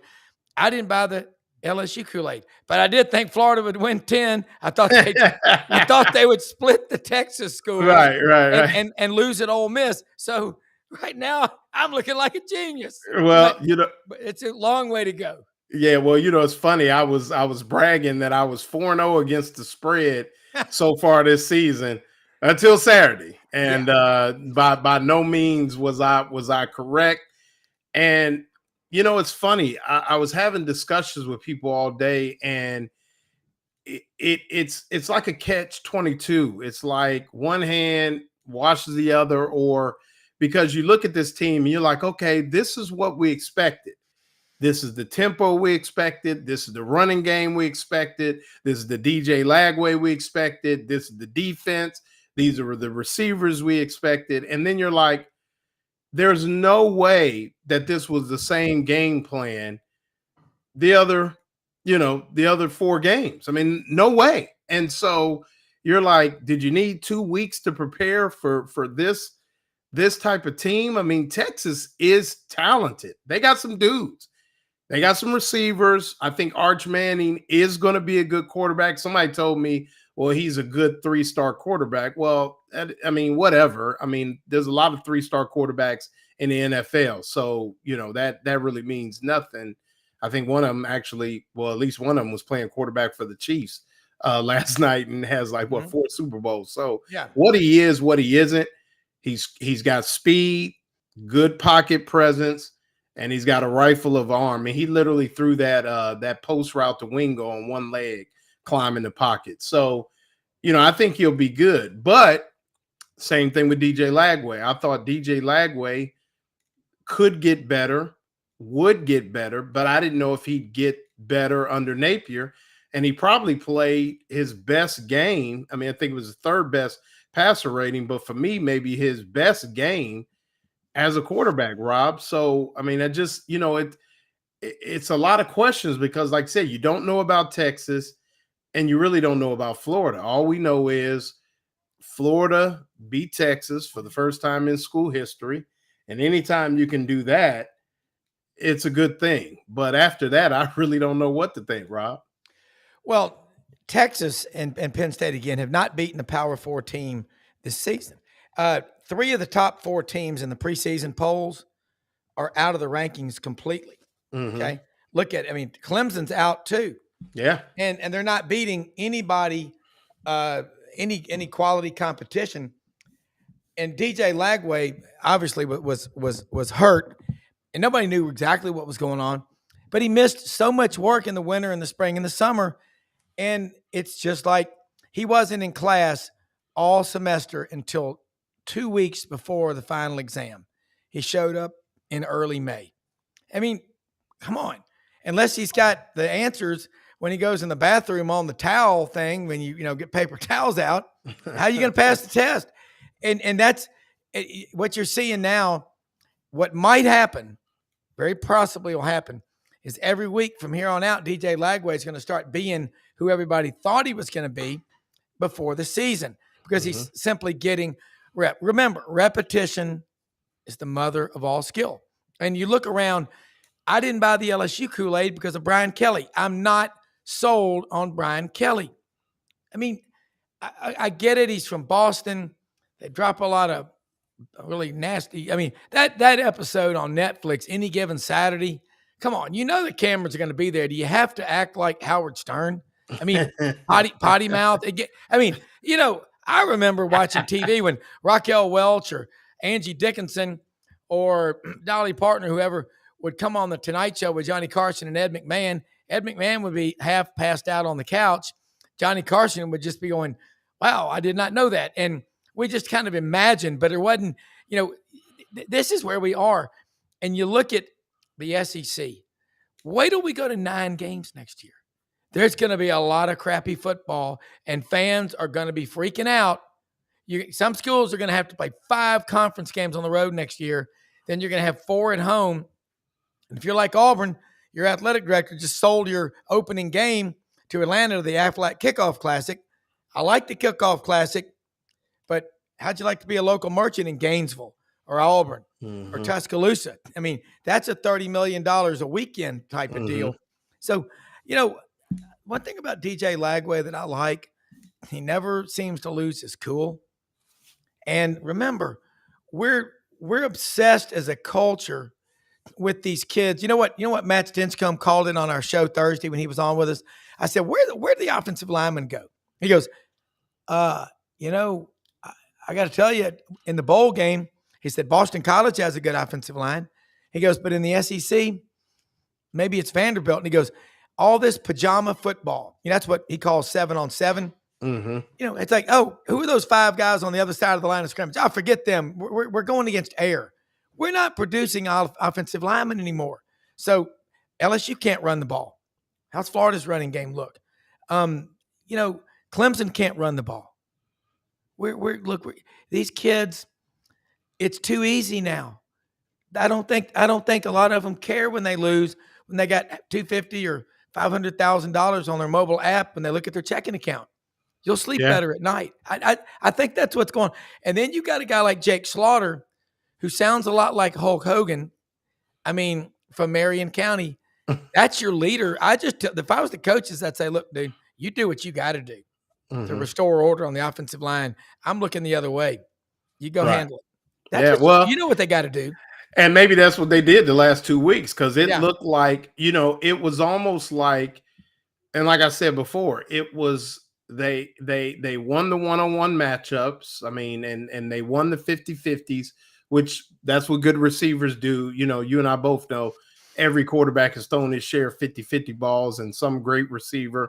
I mean, everybody talks about Dallas Wilson, but the post throw to Vernell Brown was just as key at just a greater play. So you got some young receivers. All the receivers really played well. And, like I told somebody, if Hayden Hansen doesn't fumble that football, they probably go down and score again. So, I mean, it wasn't like you got to give it. I mean, that was plus territory. You got to give them credit. But I think, I don't know. Like you said, it's like like Chris Doering was on the SEC network. He said, as a Florida fan, I gotta love it, but I'm disturbed because where was this the whole time? And Correct. it's like, you've seen this now 2 years in a row after a bye week with Napier, where it's like, okay, they get it together and here we go. But what is going on with that team early in the year that, I mean, like you said, is it just trying to weasel it in and massage it into the first few weeks of the season? Or is, I mean, like Perry Mason said, with DJ's hurt, I mean, at this point in time, Rob, I mean, everybody's hurt. Everybody's got a little something, but I mean, some of the balls he threw and looked like he was, I mean, his arm ain't hurt, and from what I understand, maybe there's a little shoulder, maybe there was a sports hernia, but we watch him walk in, and Zach can speak to that. We watch him walk into the press conference with very little limp and very, got flip-flops on, no boot. So, I mean, I think it's just one of them things where, now you got to play a man's game and you got to, Yeah. Well, think about this. Think about if a band that we grew up loving, Leonard Skinner, Led Zeppelin, you name it, and the lead singer is Prince out and the sick. Revolution. Prince, God, he's on another level. But seriously, Earth, Wind, and Fire. There you go. I was going to say Earth, Wind, and Fire. I love, yeah, but are the Stones, or you name them, and the lead singer, the lead guitarist is out flat on his back with open heart surgery, or he's got diverticulitis or something, and he's out for 6 months, and the band's on tour. Okay, they're just grabbing whoever they can that can sing and yodel, like Cousin Pearl on Beverly Hillbillies. And then 6 months in, okay, well, I'm a little rusty. You join on at the Hollywood Bowl in front of 20,000 people. It's going to take you a few shows to get comfortable again in front of the. That's listen to Pete Cordelli and Ellis Johnson and all these coaches we have on the morning show. And this, you're from Ohio. Ohio's just like Alabama. Same deal. It's the same football mentality. Mm-hmm. It's the Spartan culture. It's the warrior culture. You ask other states, what do you do for a living? Well, we're student athletes. In Ohio and Alabama, what do you do for a living? Football. But that's where they are. And in Texas, I just think, and DJ, you saw it again. I'm just kind of speculating, but we hear from pretty smart people. He missed so much. What did you expect? It's just like if you missed all the semester until the week before the final exam. He's just now kind of getting comfortable. And fortunately, the SEC, it's vicious. And it's not forgiving. It's like being a wildebeest calf born on the Serengeti. They can run within 3 minutes of birth. If they can't run within 3 minutes of birth, there's somebody's lunch. Yeah. And that's the SEC. That's what it is. Yeah, no doubt. And speaking of getting things done, the great people at Meldon Law, proven and skilled injury lawyers since 1971, the only official law firm of the Florida Gators. I think the Meldons did, I think they were having dinner with the women's basketball team last night. So just doing a number of great things within the community here in Gainesville. Now a ton of locations throughout the state. I've been to, I think, the Gainesville, a couple Gainesville locations, Ocala, Lake City. But the biggest thing is follow them on Facebook and Instagram because they have a really great giveaway. I really encourage folks to, you think you won't win. And I sit here as a winner of 3 or 4 pairs of tickets and got to put, speaking of Texas, got to go out with the Meldons and give the game ball for the basketball game last year. So have a great giveaway where you get like a nice weekend, man, for the cocktail party, Rob. I mean, you can't beat that. Hotel, dinner, 2 tickets. I mean, so jump on that. But just most importantly, if you need anything, any law needs, injury law, they got you. If it's something they don't do, they could point you in the right direction with somebody that can help you with anything you need. So Meldon Law, proven and skilled injury lawyer since 1971, the only official law firm of the Florida Gators. We won't back down. And with that, we welcome in my man, the truth teller, Zach Goodall, Swamp 247. Hey. Man, just saw a lot, Zach. I think we kind of gave each other the eye. We didn't really get to talk after the game, but we just kind of gave each other the eye, like, okay, I guess. Yeah. But you were there at the presser, and obviously you watched from the press box. Just your thoughts on the game itself. Let's just right now compartmentalize the game, and then we'll talk about the broader picture as we continue to move forward the next 7 games. Yeah, I mean, part of me feels the need to look at the bigger picture, but what's already been painted, right? Or what's already been photographed, I guess. Because I certainly did not expect to see what we saw on Saturday based on what even the Long Island game factored in, what we had seen over the first 4 games of the season. And that in particular is referencing DJ Lagway. In that Long Island game, he wasn't great. It was, my opinion was we had seen through 4 games what it seemed like we were going to see of DJ Lagway this year. Mm-hmm. I know I mentioned it to you where it looks like he had still had problems with the throwing shoulder. Those didn't appear to happen at all on Saturday. Matter of fact, when he took that shot and hurt his leg in the first half, I thought that made him play better afterwards. Because we've heard from Billy, we've heard from DJ that some of these procedural or even these holding penalties the offensive lines had is where DJ's bailed on a progression, moved the play out of the pocket, and tried to do something on his own. Well, he wasn't really able to do that with the leg injury when he had to jump up. And all of a sudden, he's being forced to sit back there, go through his progressions, make his reads, look safeties off. Like on that Vernell throw, the 60-yarder, he had to look off that left field safety just to open Vernell up on the middle of the field. And as a result, I thought it was honestly one of the best games of his career. And the defense is another story. I'm sure we'll get into it. But that was my single biggest takeaway, even though I was probably more impressed with the defense from start to finish. DJ looked like the quarterback people were expecting him to look like, and that was so critically important. Yeah, and I think that lost on that is also, and it's funny, it was almost like injury, for instance, the injury to Jacoby Jackson, and really not approved. I don't know what's going on with Katie Daniels. I know Trayon Webb still continues to be injured, and so you had is it Deuce Clark? Duke Clark. Clark.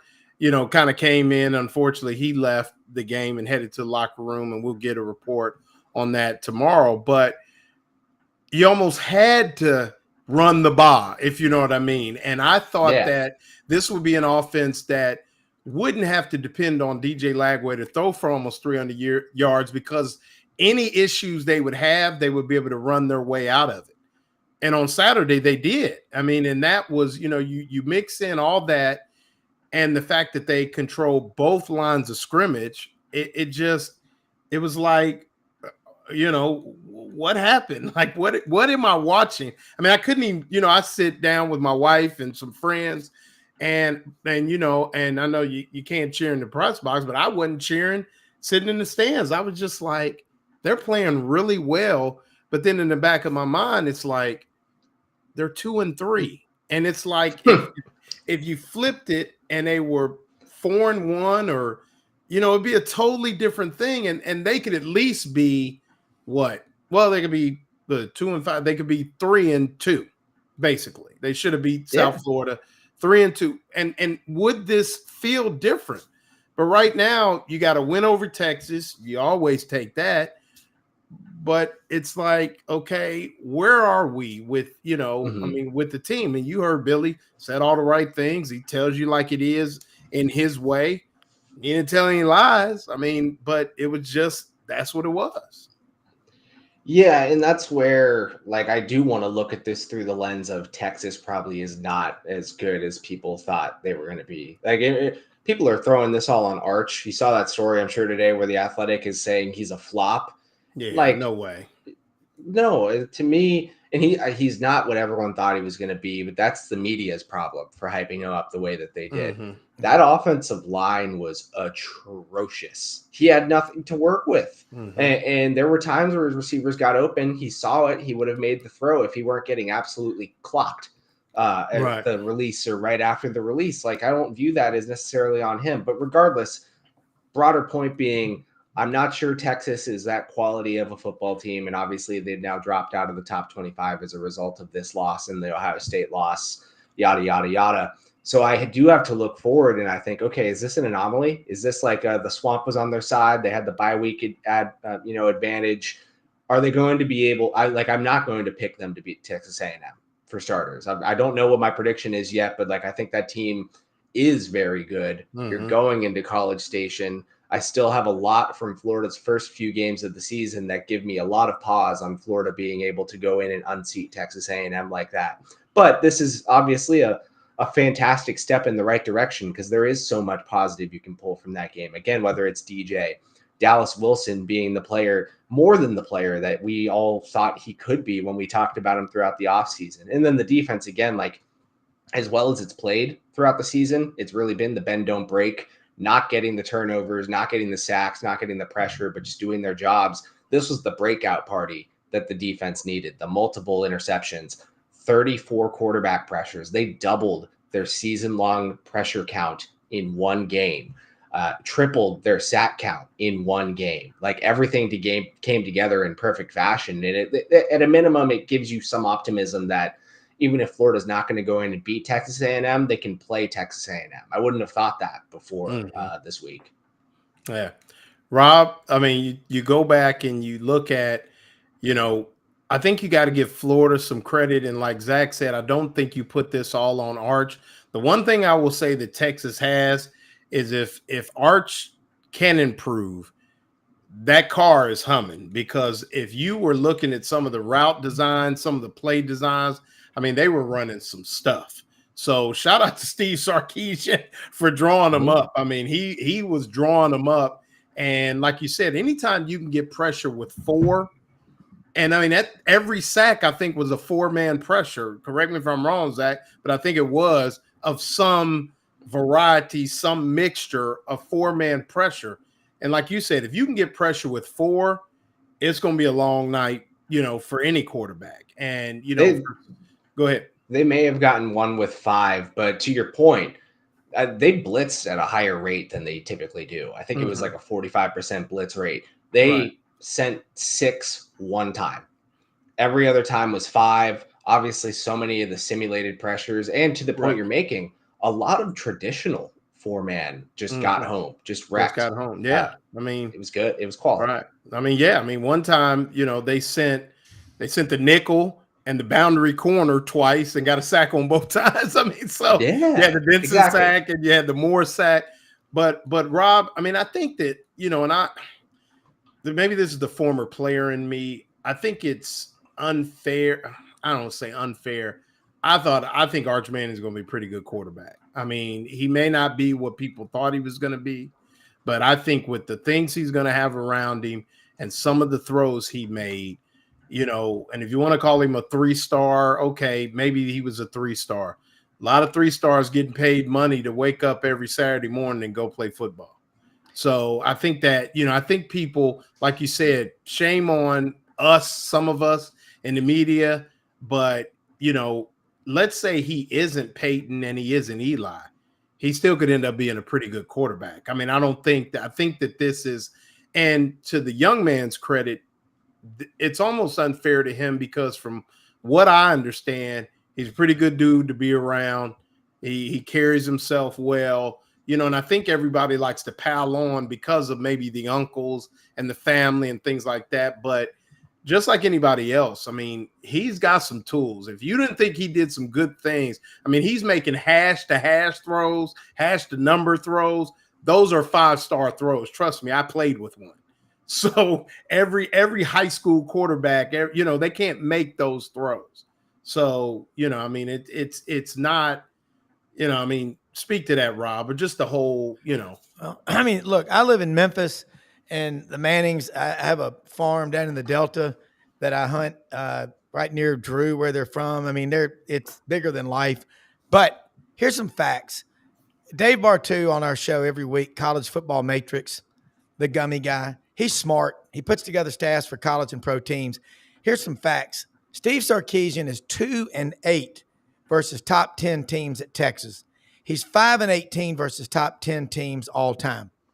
Last season, Sark played one team in the SEC that finished the season ranked, and that was a team he played twice and lost both times to Georgia.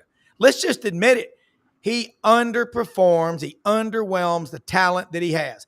I know a lot about Texas, and we're going to have Ken Capps on the show Friday, one of the best writers in the country, Football Writers Association of America. His son's named Austin. I mean, they are gung-ho. I got a lot of Texas friends. It's as frustrating to them as it is anybody.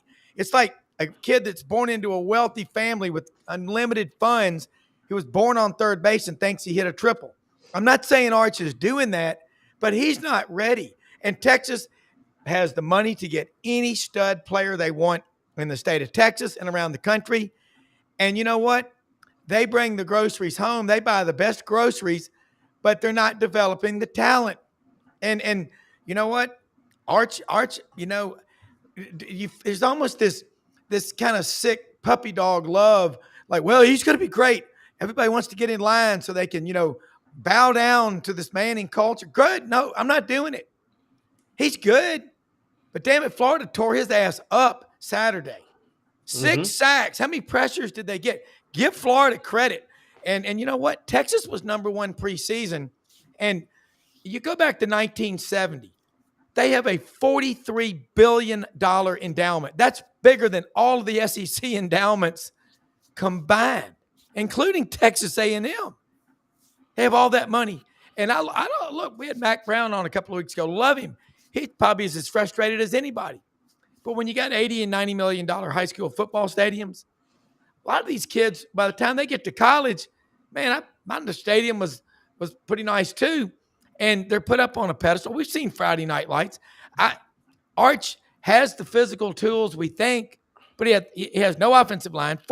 When you replace 4 starters, that's a big deal. Let's say you had a surgical team and you lost 4 of your top 5 surgeons and a 20-car pileup comes into trauma ER. How are you going to handle that? You going to get the resident over there who's on their 35th hour of a 36-hour rotation? I mean, I'll tell you what, Zach is a damn truth broker. You're up there with Roman Harper. You're not afraid. You don't give a damn. Does the dress make me look fat?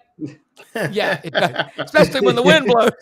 Well, I'm not wearing a dress, but right. and I have nothing against Arch Manning, but I saw the man crush, the fawning at SEC Media Days. And in fact, I intentionally did not go over there to that rugby scrum of people. You know, I mean, it's like, we know, look, there's nothing, I don't dislike the kid, but he's not there. And Sark consistently every season underperforms and underwhelms the talent. Are we going to start talking about him like we do James Franklin? I don't know. I mean, I would say that, I mean, if you, in that regard, I think that, you know, I mean, that would be a question you have to ask Texas fans, but I would say that when you throw those numbers out there, which you've highlighted many a time, absolutely, you know, so, but the problem is there ain't a lot of James Franklins and there ain't a lot of Steve Sarkisians. No, they're not. And that's and I mean, when you talk about just even getting you to where you've been, I mean, face it, they've gotten both programs the heights that Billy Napier himself has not gotten Florida to. So, you know, when you look at comparative and you look at different guys around the country, you know, there ain't many. And which brings us to the next truth point, Zach, is this win. You know, I've gone on record saying that I think it's over. I think you and I have had that conversation. I think Florida will have a new football coach in 2026. Now, does this win mean that I have to apologize just yet? Or, you know, what is this going to be 3 months from now? I mean, where is this? Are we headed to, you know, boom, boom, boom, we're going, you know, 8 out of, you know, 5 out of the next 7 or 6 out, you know, whatever. Are we going to, you know, 9-3 or that 8-4 and maybe make some changes in the staff and keeping, you know, or is this just one of those things where big win at home And then, like we've seen before, and I wrote about it, then you get the listless, kind of unmotivated show on the road.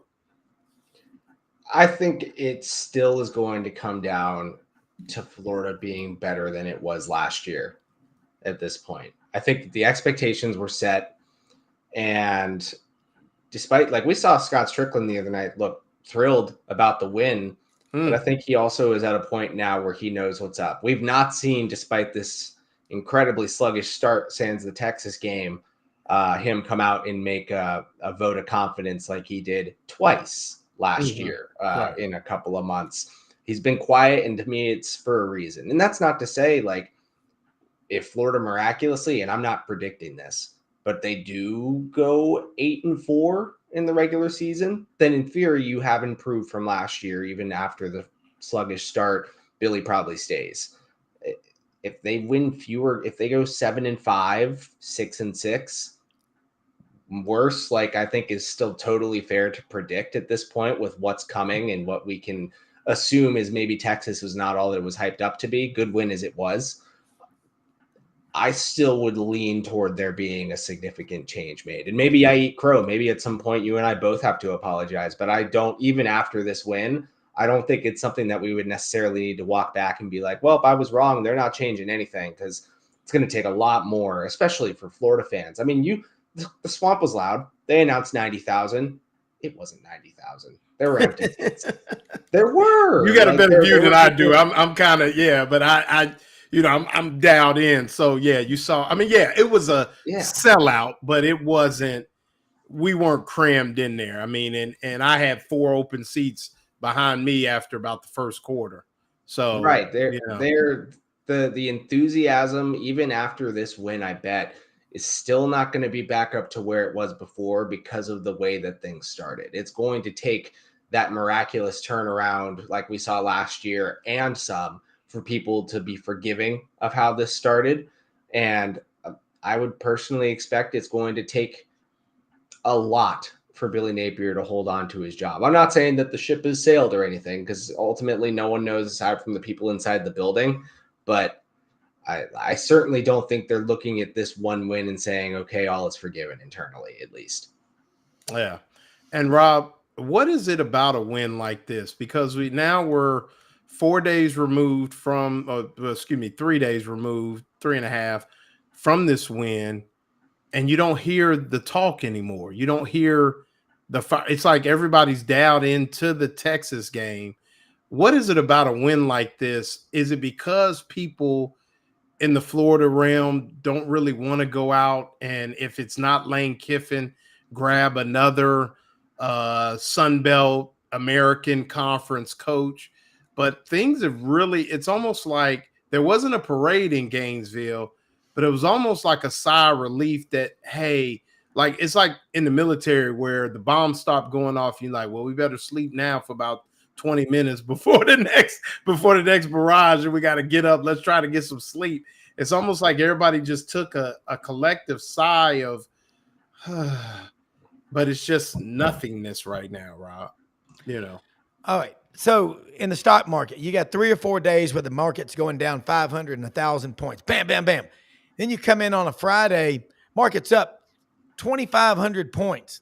We call it a fool's rally or a dead cat bounce. And then you know what happens? After lunch on a Friday, when the weather's nice on Wall Street, a lot of traders go out in the Hamptons, get on their boats and get messed up. They're done. So the market can sway big either way. Then you come in Monday. People have had all weekend to talk about the market. Well, Florida people, like a lot of fan bases, they're scared. They're going, I want to get excited, but they're waiting for the other shoe to drop. Okay. That's where you are right now. And it's a lot of fan bases because you're paying all this money. You're going, I paid for a Ruth's Chris steak, and I could have got this at CK's coffee shop for $7.95 or Denny's. It's not very good. Right. That's where we don't are. knock skillet steak and eggs though. At Denny's, I'm not going to. I know we're all in the South. I'm not going to touch the Waffle House. By the way, Zach, you're pretty young. I think you're 26, 27. I got a 27-year-old son and a 25-year-old and 2 girls too. Oh my God. They had this betting thing in my son's fraternity at Auburn. And if you lost, have you ever heard of the Waffle House Challenge? Of course. Oh, Of my. course. I've There was had this, friends lose the Waffle House yeah. challenge. So one of Wilson's fraternity brothers, it was so gross. This kid was up there for 15 hours. He was just, and it was. I mean, I was like, Mutual of Omaha's Wild Kingdom, man, has nothing on that. But I think that's where we are. I mean, I'm just telling you, God bless America. Florida, the swamp it's hell on earth for an opposing team when things are going right. But hell, I don't blame Florida fans. You know, when you have a Spurrier run, then you have Urban Meyer, but you know what? Dan Mullen, you'd probably take him back right now, what he did. I think, did y'all read The Athletics? 6 parts. They wrote 6 reasons why Florida football is where they are now. I thought, Zach, number 5 or 6 was that the great runs of those coaches, Spurrier and Meyer, every coach is compared to them. So they're so quick to, all right, it's not working. You know, if you have a vegetable garden and you go out in the backyard and pull up the squash and the tomatoes and the okra by the roots every day to check their progress, you're not going to get anywhere. But it's hard in our culture of instant gratification to change. I don't know. You're not going to change it. What people need to see, if Florida goes on the road and beats Texas A&M, which I think they can. I mean, hey, who's A&M beating? A Notre Dame team that's 3-2. An Auburn team, that's like beating up a man in a hospital bed. And, you know, I mean, I'm just being honest. Auburn fans have been asked to drive to the Georgia game in single file with their lights on.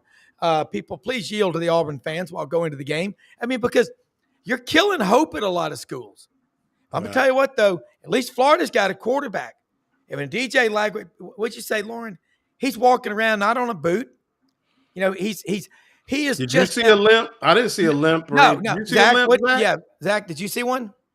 In the game, I thought he was a bit, but it was not because of the foot. No, I'm talking about at the press conference. I didn't see a limp, and he had flip-flops on. Not at the press conference. Now. Yeah, it seemed maybe right after the hit for a little bit. There was But Zach, don't you agree with my analogy about the band? I mean, the lead singer has been out for 6 months. He had open heart surgery, but the band's got to fulfill that worldwide tour, and he joins them in Jakarta, Indonesia, in front of 100,000 people. I'm a little rusty, mates, but let me drink a little purple drink here and smoke a little, and I'm ready to go. But that's kind of what happens. I mean, that's no doubt. But I mean, y'all, you know what, Lauren?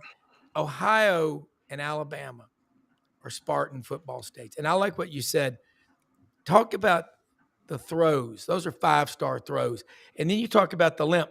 You know, people pay analysts and coaches to go out in the warm-ups to look for any irregularities on opposing teams' players. That's kind of where we are. We got Sherlock Holmes out there. We got a guy sitting in front of us. He has to write about that, I think, every pregame if he sees a limp or you gotta note some of that, don't you, Zach? People eat that stuff up. But speaking of eating them up, it's that time. Now, this is a kind of a public service announcement because these are my pickleball shoes that I just got in the mail. That I'm going to be wearing at the women's basketball pickleball tournament at the, I think it's called the Hyper Cage or Super Cage or something in Kissimmee, Florida. So if you're online, they still have tickets available. Come out and play pickleball with Coach Finley and the girls. So I'll be there Saturday. Zach, I think you'll be headed to College Station. But these right here, the Foam Rally New Balance. Wide fit, Rob, for the bunion. I'll be ready to roll. So that's this week's Kicks of the Week. Come out and support women's basketball for sure. They got a fashion show going on the week of homecoming Thursday night at the Cade Museum. So come check them out. The ladies will be in their best fit, and maybe we get Kelly Ray Finley on next week to talk about it. But here we are, the best time in sports. Hyper, have at it. I'm going to knock it out the next 15 minutes. First, Hyper, have at it. After all this talk, good win, or was Texas overrated? Zach, you go first. Hyper, have at it. Yes. That's Good it. It's like it's both, right? It's got to be both. And I hate to cop out first time around.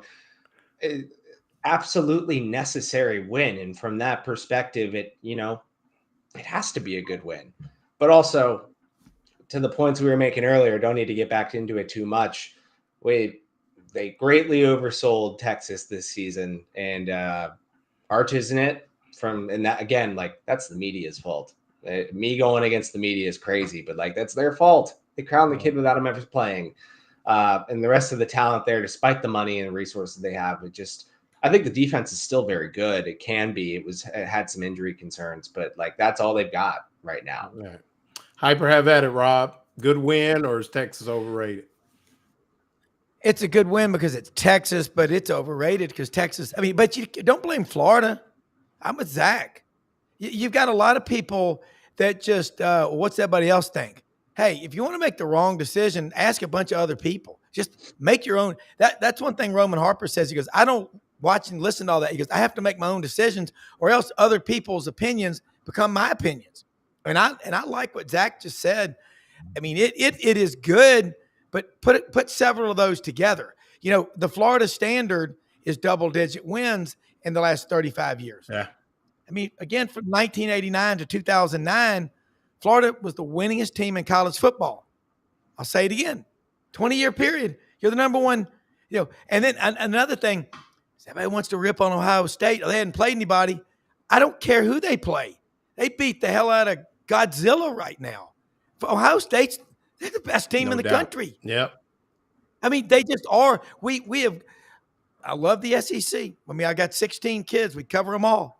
But damn, and Oregon. Hey, you would have thought Saturday night we're all going to be watching Oregon Right. and Indiana. Well, I tell people this, Rob. You want to see a good SEC team? Take 75 north, turn right. When you get to Columbus, stop there.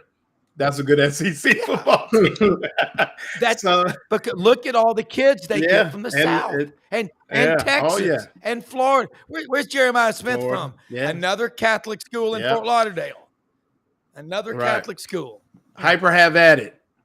This was not an kind of anomaly, and Lagway continues to play well despite what the Gators' record may be. Hyper, have at it, Rob. I think as long as the offensive line protects him, because if he's getting the reps and he's healthy mentally, he's also going to get healthy every week. So yes, I don't think it's an anomaly. Zach? I don't want to say I think it's an anomaly because anything could happen, as this weekend proved. But there's still so much for them to prove to me. Like, I don't want to hang my hat just on the one.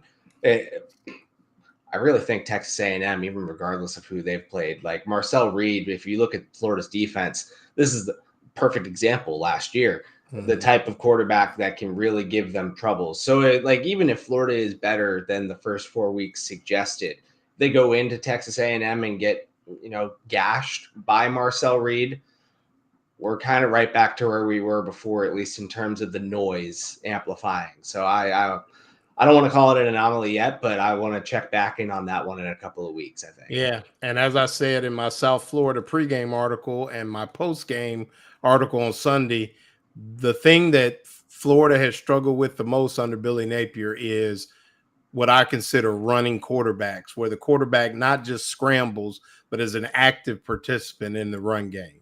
That has been the number one glaring thing. And you saw it against South Florida. You saw it against Reed last year. You saw it with Cam Ward last year. So, I think a no-star quarterback, by the way, Cam Ward, who ended up number one pick in the draft. I'm giving a shout out for stars. Don't matter, really. All right, Dallas Wilson, big game, breakout game, best game by a Florida freshman receiver in history. Is Dallas Wilson this year's Jeremiah Smith? Hyper, have at it, Zach. I think you've heard me compare him to Jeremiah Smith before, so I'm all for it. And I get that comes with people saying, how could you put those expectations on a guy without him ever playing? I don't necessarily think he's going to put up 1,315. I don't necessarily think he's going to be an All-American. He looks a lot like it based on the returns we've gotten. And it's more about the style of play. It's about what he's able to do at his position, the polish, not just being a big guy who can jump. Like, he can run routes. He's agile. I mean, we saw that release on the 55-yard touchdown. He just absolutely dusts guy. And then the physicality comes out at the end zone. He trucks an all SEC reigning All-American safety to get into the end zone. The guy looks just completely helpless. Yeah, that's a Jeremiah Smith caliber of receiver. That's the type of receiver Jeremiah Smith is. And Dallas, I think, absolutely can be and might be the next guy in line when it comes to those type of impact players as rookies. Yeah, Rob? Yeah, like, it's hard to disagree with what Zach said because he's so big at 6'3", 215. Is he out of Tampa Catholic? Is that where he's from? Yes. No, Tampa Bay Tech. Yeah, Tech or Tampa. Yeah. Yeah. I mean, just give me the top player from each of the Catholic schools in the state of Florida, and I'll win a national championship every year, and I'll have a game day mask to go with it. But no, I'm with Zach. You're that big and that athletic. He's a receiver back, like a receiver running back. I mean, they're going to have plays for him where he run. There's no telling what you can do with Dallas. Hell, Oregon built their class around him. Right. So no, I think he's just getting started. Just the importance of DJ being mentally healthy. That's the key, man. Because if you're worried and you're worried and you're waiting for the other shoe to drop, you're not going to be very effective. I think DJ's going out there and there's a long season to go. But you're right about Marcel Reed. He's not the greatest passer, but man, he can make things happen with his feet. But DJ's a much better passer. But we all know when things fall apart, you got to be able to run. And that's what Marcel Reed's good at. And they got 7 of their top 8 offensive linemen back this year. That's why A&M's winning the games they're winning. Their defense is good too. But man, that offensive line is old, and I think they do a really good job with those 2 big tight ends too, kind of getting them matched up. I mean, they were like against Notre Dame, they just basically threw a jump ball, and it was like, here you go, turn around, post up, and there you go. So that was, I mean, yeah. It's funny. Speaking of Jeremiah Smith, and we got a little time. What was it? So Rob, I mean, Zach, do you know? He mentioned the death of his mom. Mom passed. Do you know anything? He kind of just went quick with it. Said my mom's name was Lisa. She passed away. Yeah. Do we know anything else about? I mean, just to shed light on it, good or bad? Not like details or anything specifically, but I know. It was right around late last year, I want to say. Wow. So it was like, it was close. He's preparing at that point, having been committed to Oregon to leave his family. Like, he was raised, or I don't want to say raised, but as of late, he had been living with his grandmother. And I think he's even come out and said that his grandmother isn't in like the greatest of health right now. So paired with losing his mom, I just don't think he wanted to leave his family at this point, and that really changed things for him kind of there at the last minute. It helped that he's now only 2 hours away from them. All right. Well, I don't know, for late Lisa Wilson, your son did a great job and has been great in front of the media and carries himself extremely well. So mom will be proud. Hyper have at it. 7 wins saves Napier's job. Hyper have at it, Rob. No, 7 wins does not. So he's got 1 mulligan. 8-4 or bust. Yeah. That's what you're saying. Well, I mean, look what you're putting into it. I mean, look around the SEC. When you pay these guys this much money and they've been doing it 15, 20 years, start looking at the net worth they've accumulated. Failure to thrive syndrome sets in. Zach? I'm the same way. I don't think 7 does it. I think 8-4 could. I don't think 7 does it. Is 8-4, Zach, and I've talked to some of our other colleagues. I've heard he was told by the money people, hire an offensive coordinator. Strickland may have told him, but then it was just kind of like, no. Would this be a situation where they say, we don't care who you hire, but at 8-4, you will or 7-5, you will no longer be the play caller if you want to retain employment with the state of Florida? Yeah, I think the ship has sailed. I think if it got to a point where they got there, they're like either hire an offensive coordinator or we're letting you go. I think they're just letting him go, right? Because it is at year 4. It is at the point where the expectations aren't met in such a critical year. That where are you getting with that if you're making that kind of demand at that point? And quite frankly, we just heard enough from Billy. I don't think he's ever going to give it up. I don't think they could do anything I don't think they could give him a raise and say, but it comes on the condition that you get an offensive coordinator. I don't think he'd do it. And I don't think it's somebody maybe could do better. I just keep saying, I thought he called a pretty decent game the other day. There's just so much that goes on to have to do it 12 weeks out of the season. You might get it right once or twice, but there is so much that goes on during a game where you just don't need to be focused on calling plays. That's really been my thing. We can argue whether he's good at it, bad at it, somebody would be better. I just think as a head coach at this level, the way the game is changing, it's just too hard, just too hard. So we'll end with that. Zach, what we writing on this week other than Texas A&M? Got anything else brewing? I just today, it's funny enough, we were talking about the pass rush and blitzing and all that. I did my all 22 today. I watched every drop back. I didn't write every drop back because that would be so much. But I did a whole breakdown on the pass rush, the breakout game they had, just like what they were doing schematically. Guys like Brian Taylor coming out and totally shocking me. Like, never thought I'd see that out of him. If you want little nuggets on what worked, who stood out the most in the pass rush, that's all over at Swamp 247. And then, tomorrow, moving into full-blown Texas A&M content. We're going to have Graham out there actually for us this week. I'll be staying home to cover it, but excited to do that from the comfort of my couch. Man, come down and play some pickleball then, man, Kissimmee, Florida. I'll see you there. Maybe. No doubt. Send me the address, but I'm very much looking forward to the comfort of my couch. I've been moving around too much the last couple of weeks. Rob, who you got on the show tomorrow? Got let's see, Jake Wimberly, Will Gunner, the game over in Columbia, South Carolina, Gamecock country. Jake Wimberly, Jackson, Mississippi, all things in the Magnolia State. Dudley Dawson, inside Arkansas. Vince Farrar, the sports animal up in Knoxville. And we'll talk a lot about pajama football, its effect, its negative effects, all this 7-on-7, what's happened to offensive linemen. Where did those big guys go who were the best guys to put in your wedding as groomsmen? Where are they? Where are the big Speaking of big fellas, Titan MRI and Imaging. Joe Calorio is back running Titan MRI. It has 3 locations, 2 in Gainesville with this Park Avenue location, and now at the Millennium Center and 1 in Lake City, serving all of Columbia County and Valdosta, Georgia. Soon coming to Ocala. I think they may already be there. I got to check that out to better serve Marion County and the surrounding area. Titan MRI and Imaging now accepts insurance or through their convenient self-pay options. They offer MRIs, CT scans, X-rays, and ultrasounds.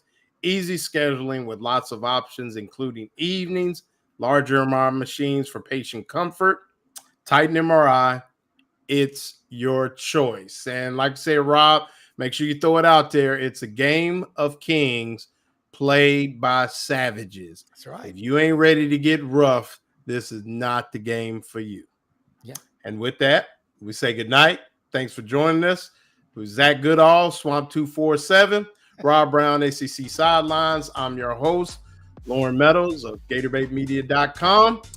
And we'll see you next week, recording live from somewhere. Thanks a lot. Good night, everybody. See you guys. Bye.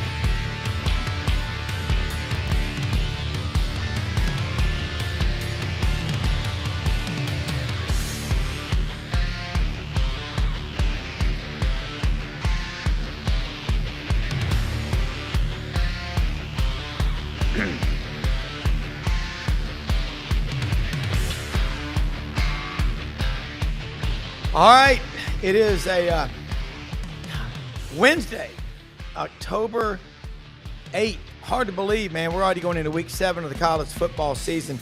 Rob Brown, Ronnie Sanders here on the Die Hard podcast, AU Undercover. It's a 247 event. Ronnie, Auburn and Georgia. I'm old enough to remember when this was a competitive rivalry. Of course, you could say the same thing to Georgia fans when Steve Spurrier was at Florida. Steve Spurrier was 11-1 against Georgia. He also was 11-1 against LSU. So it's not the first time Auburn on an 8-game losing streak to Georgia. Michigan, Ohio State, I think at 15 out of 16. Yeah. Yeah, Ohio State beat Michigan 15 out of 16 years. So look, this is just what happens sometimes, but a lot to talk about today. Kevin Scarbinski on deadline will be out today. Doug Dean should join us momentarily from Columbiana. And Carson Way, our intern, should be on here with us. Y'all's intern from 247 Sports. There you are. Yep. But Ronnie talked about freeze is on thin ice. That's what I'm saying. You know, that's kind of playing with words. But Auburn has had, the week off to get ready for Georgia. Buys in September, the team, you only win about 51% of the time, according to Dave Bartu, College Football Matrix. Buys in September are bad. A little bit better in October and needed, outright necessary in November. But how's Auburn going to beat Georgia Saturday night at Jordan-Hare? Well, I think first thing you got to try to run the ball. I mean, I've been beating that horse for a while, but I mean, I think you've got to at least try to run the football with the backs. I mean, we beat a dead horse, all week, but the last 2 weeks. But I mean, when you come out of A&M or Oklahoma and you say, okay, we're gonna commit to the run and we're gonna run it more, and then you come out and in the next game you hand it to the backs a total of 8 times the entire game, and 4 of those are on 3rd and long. You're not really trying to run the ball. So I think that's the first thing. You've got to at least keep them honest. Try to run the ball and get the ball to number 8. You got to try. I think you've got to throw some short passes and get Jackson Arnold comfortable and make him feel like that, the game's going in his direction. And look, I think if the game is close in the fourth quarter, Jordan-Hare at night in a rivalry game, I mean, I think if you're Auburn going into the fourth quarter, if it's close, I think you got to like your chances. Well, Ronnie, you've been on the sidelines. You've been in the press box. You've been everywhere. You've been involved with the staff, Nick Saban at LSU, Ron Zook at Florida.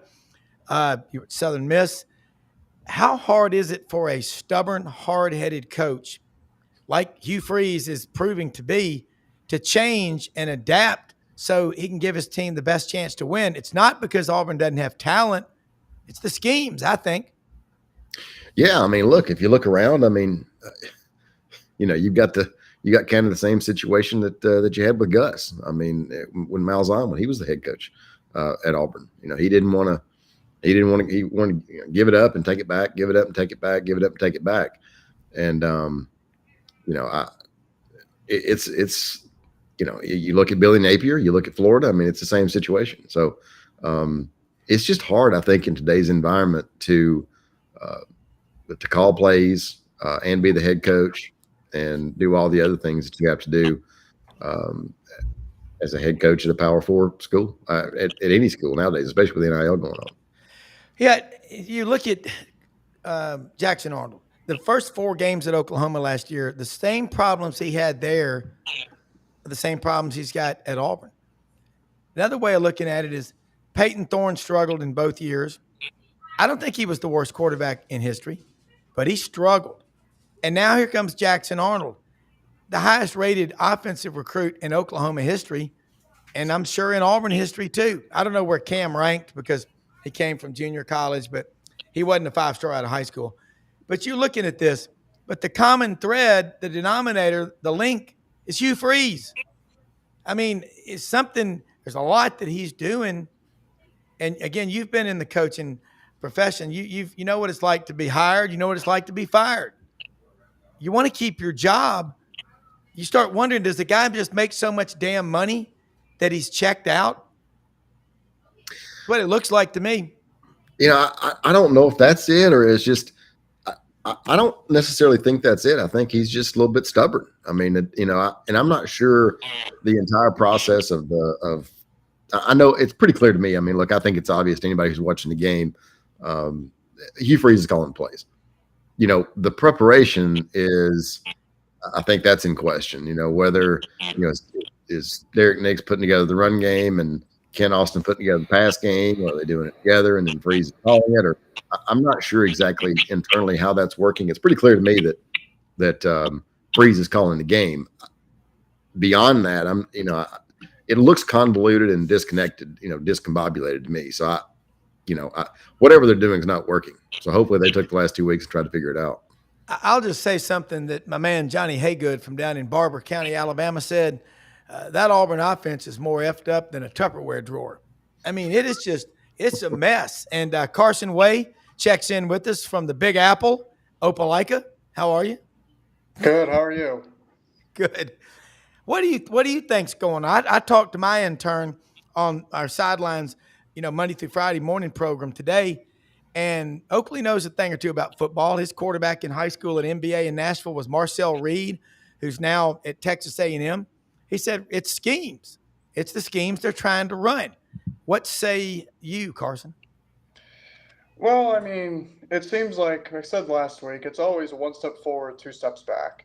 And when you, like Ronnie said earlier, when you run the ball 4 times on 3rd and long, you're not running the ball. You're really just trying to I like that. give yourself a better chance for field position. And that just makes it easy for the defense, especially against Georgia, who's great on third down, or they're decent on 3rd down coverage. I mean, it's going to be tough. And we all know that Jackson Arnold isn't the best in pure throwing situations. So it's really going to be on Freeze. It's not really going to be on the players this week. I think it's about Freeze and the staff that's going to win or lose us this game. Win or lose Auburn this football game. Yeah. Ronnie, you're Hugh Freeze. Let's say you're Hugh, okay? You hadn't shaved in a week. Look like you've been out on an all-nighter. You look like Debbie Downer's husband. Come on. Look like you want to be here, but it's the 3rd straight year of this stuff. And the roster's better.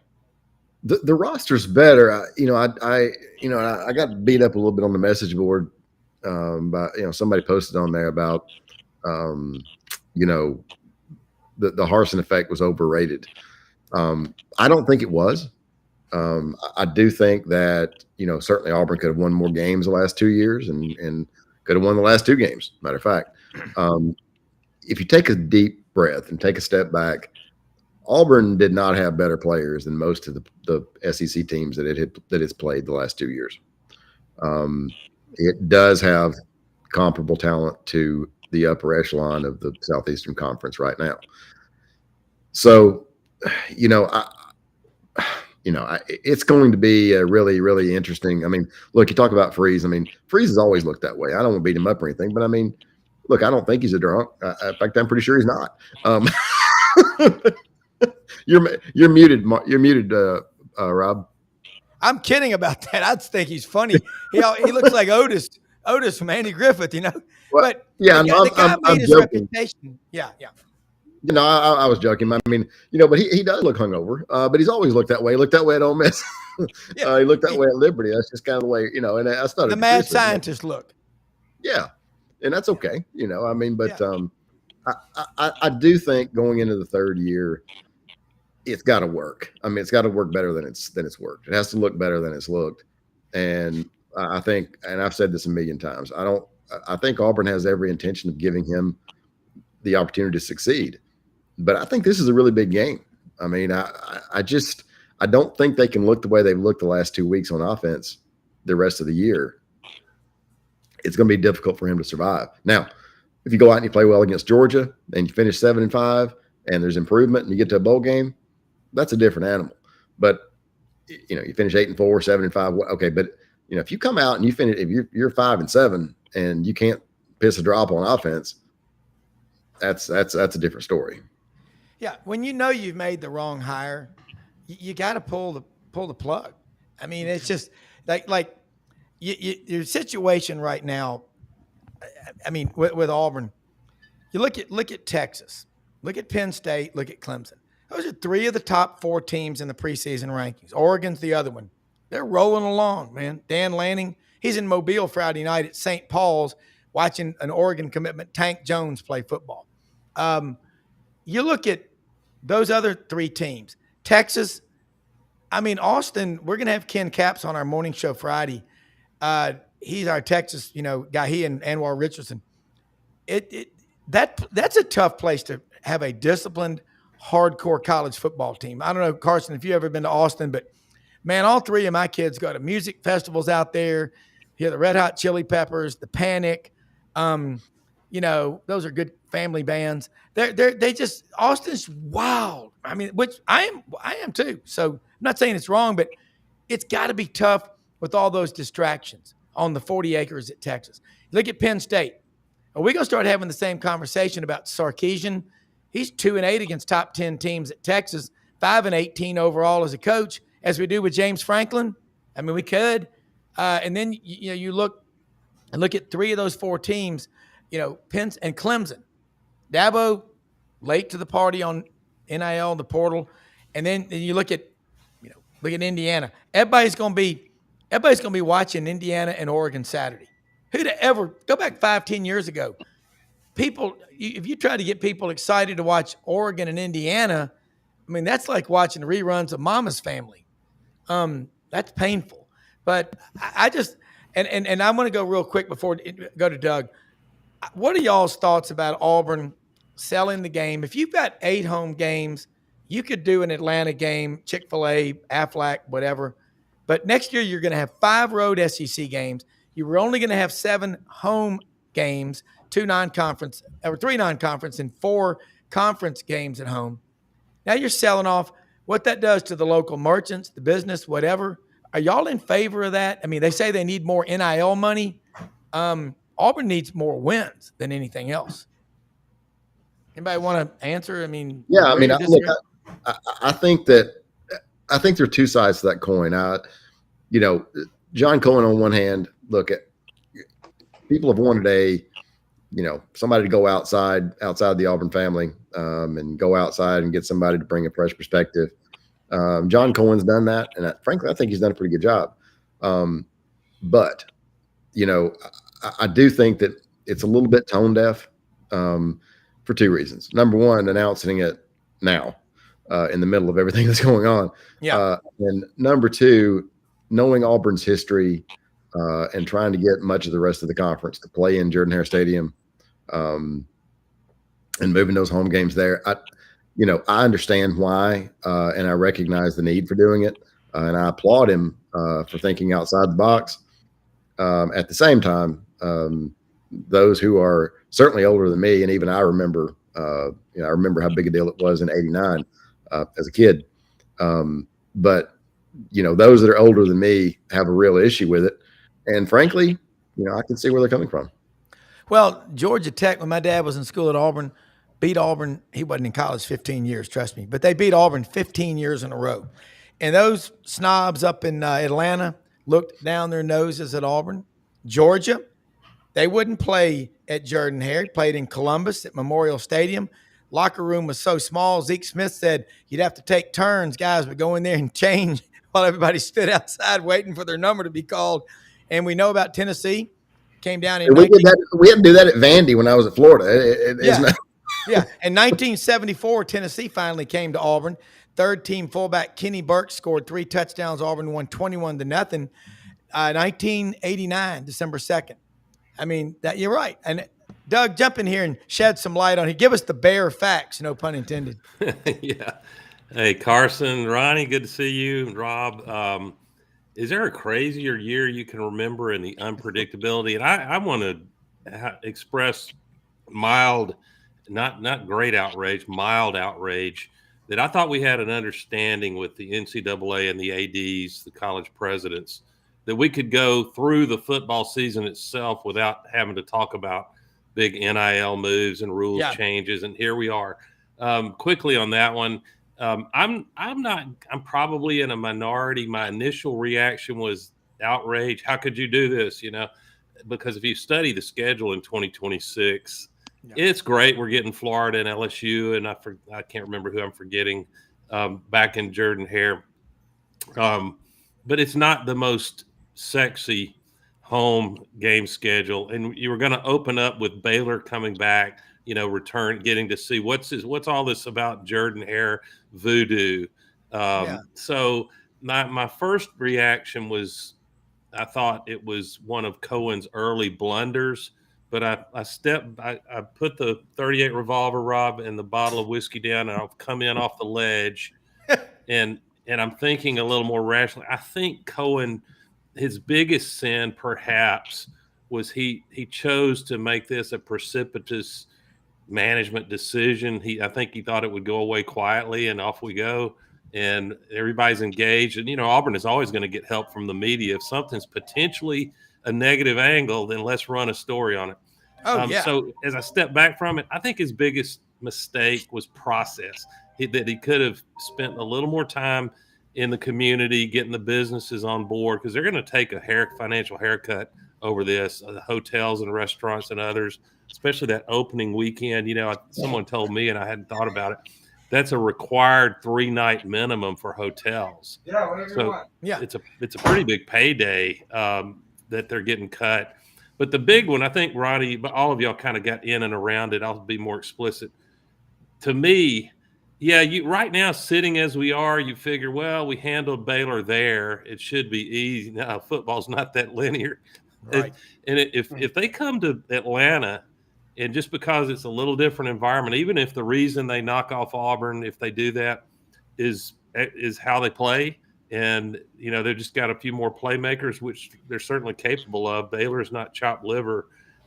Then Cohen is going to have a lot to explain, voluntarily giving up a huge home field advantage if you happen to lose. Now, Auburn does have a strong contingent in the Atlanta and surrounding area, so they'll have a crowd there. But I think it was arguably, if you could avoid it, maybe there's a lack of creativity. If there was a way to get $5 or $10 million by some people writing checks as opposed to what we got, that might have been the better chess move at this moment in terms of fan base morale for Cohen. But he's a smart guy, and I'm overall very appreciative of what Cohen's doing for us. So I'll give him a little slack on this one, but it was far from ideal. Well, Atlanta. I'm sorry, Doug. I just pulled. I'm not to interrupt you, Rob, but I just pulled up the conference schedule for 2026. But just for reference for anybody that's listening. So you got Vandy and Auburn, at Alabama, at Georgia, Arkansas, Florida, LSU, and Auburn, at Ole Miss, at Mississippi State, at Tennessee. I mean, that's a hellacious schedule. And a sucky home schedule. Yeah, I mean, look, but if you take a step back a little bit, I mean, at least you got Florida and LSU, and if you did have Baylor. I do think probably that, and I don't know this obviously, but I think that probably playing in the Cohen's thinking was, okay, look, we're an hour and a half, hour and 45 minutes away. It's going to be a home game anyway. It's not Jordan-Hare. But you're going to have, 75, 80, 85% of that crowd is going to be Auburn. 90 easily. Yeah. So, it's going to be a home game. It's not a traditional home game, but it's not like you're going to Maine to play or you're going to Berkeley or somewhere. That's fair. You're right up the road. Yeah, I mean, we're going to Atlanta tomorrow to see our daughter that went to Alabama. She's still a good person. And we'll be over there, and she's still a good person. Are you sure she's still a good person? Oh yeah. It graduated May of 11. But here's the thing: when I'm in Atlanta, good grief, I had so many fraternity brothers and friends from Atlanta. When you go to Mercedes-Benz Stadium, there are Auburn. It is a home. It'll be at least 90, 95% Auburn. Now, when you do play a team that travels well, they come into Atlanta to Hartsfield International Airport, get on the MARTA, zip straight there to, State Farm Arena, CNN Center on the MARTA. I ride it a lot. It's you memorize it. It's an easy in and out, snatch and grab. But I'm with Doug. I don't know John Cohen. Talked to him one time. But Auburn does not need to fill their athletic department with a bunch of people from schools other than Auburn hires people from Georgia and Alabama. That's what Auburn needs to do. That because every recruit Auburn signs, when the head coach sits down and says, Doug, you're the defensive coordinator. Ronnie, you're the offensive coordinator. Is he good enough to beat Georgia and Alabama? That's all that Auburn cares about. So, I mean, I guess it's a done deal. And I sure as hell like Gary Stoken, CEO of the Peach Bowl, Chick-fil-A Classic, College Football Hall of Fame. That guy's done so much for college football in Atlanta. But if I'm a local business owner in Auburn, Doug's right. I just got kicked in the swimsuit area really hard. Yeah, and I'm being completely facetious to make a point, but it's not impossible that 3 to 5 years from now, you'll pull this archives up. All three of us will be ambling around on our canes by then. At least Rob and I might. At least I might. Not you guys, but and pull this archive, and it won't sound as stupid 5 years later. But yeah, I wonder, Mr. Cohen, love what you're doing overall in leadership at Auburn, and I think he's a real smart guy. But my question would be about guardrails.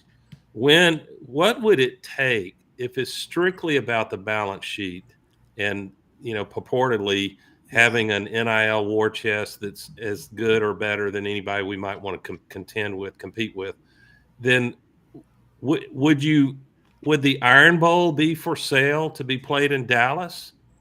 I mean, a neutral site it was allegedly neutral site at Legion Field for most of my lifetime. And I don't believe for a minute it would be. But if you can take a power, we didn't move Alabama State to the Atlanta area. We moved a Power 4 team in Baylor. So I hope that Cohen is able to come out and make some Sherman-esque statement that Auburn will never. I mean, a board of trustees resolution gets passed. Under no circumstances, after all Coach Dye and others did to get the game in Auburn, Auburn will never play the following home games anywhere but Jordan-Hare Stadium. And you start with Georgia and Alabama. You don't have to include our third opponent, which is Vanderbilt. You get what I'm saying? I think people want to know, how far can this go, Well, guys, I would think anything's on the table because the terms of endearment in life, business, and the bedroom follow the money trail. So, I would say a constitutional amendment, Governor Tuberville, put that on your platform and rally on that. Like, I've always said, I'm going to rally. If I run for public office in Arkansas, I'm running on the duck hunting platform. We're going to let duck hunting go to the middle of March. Can I sling a topic? Yes.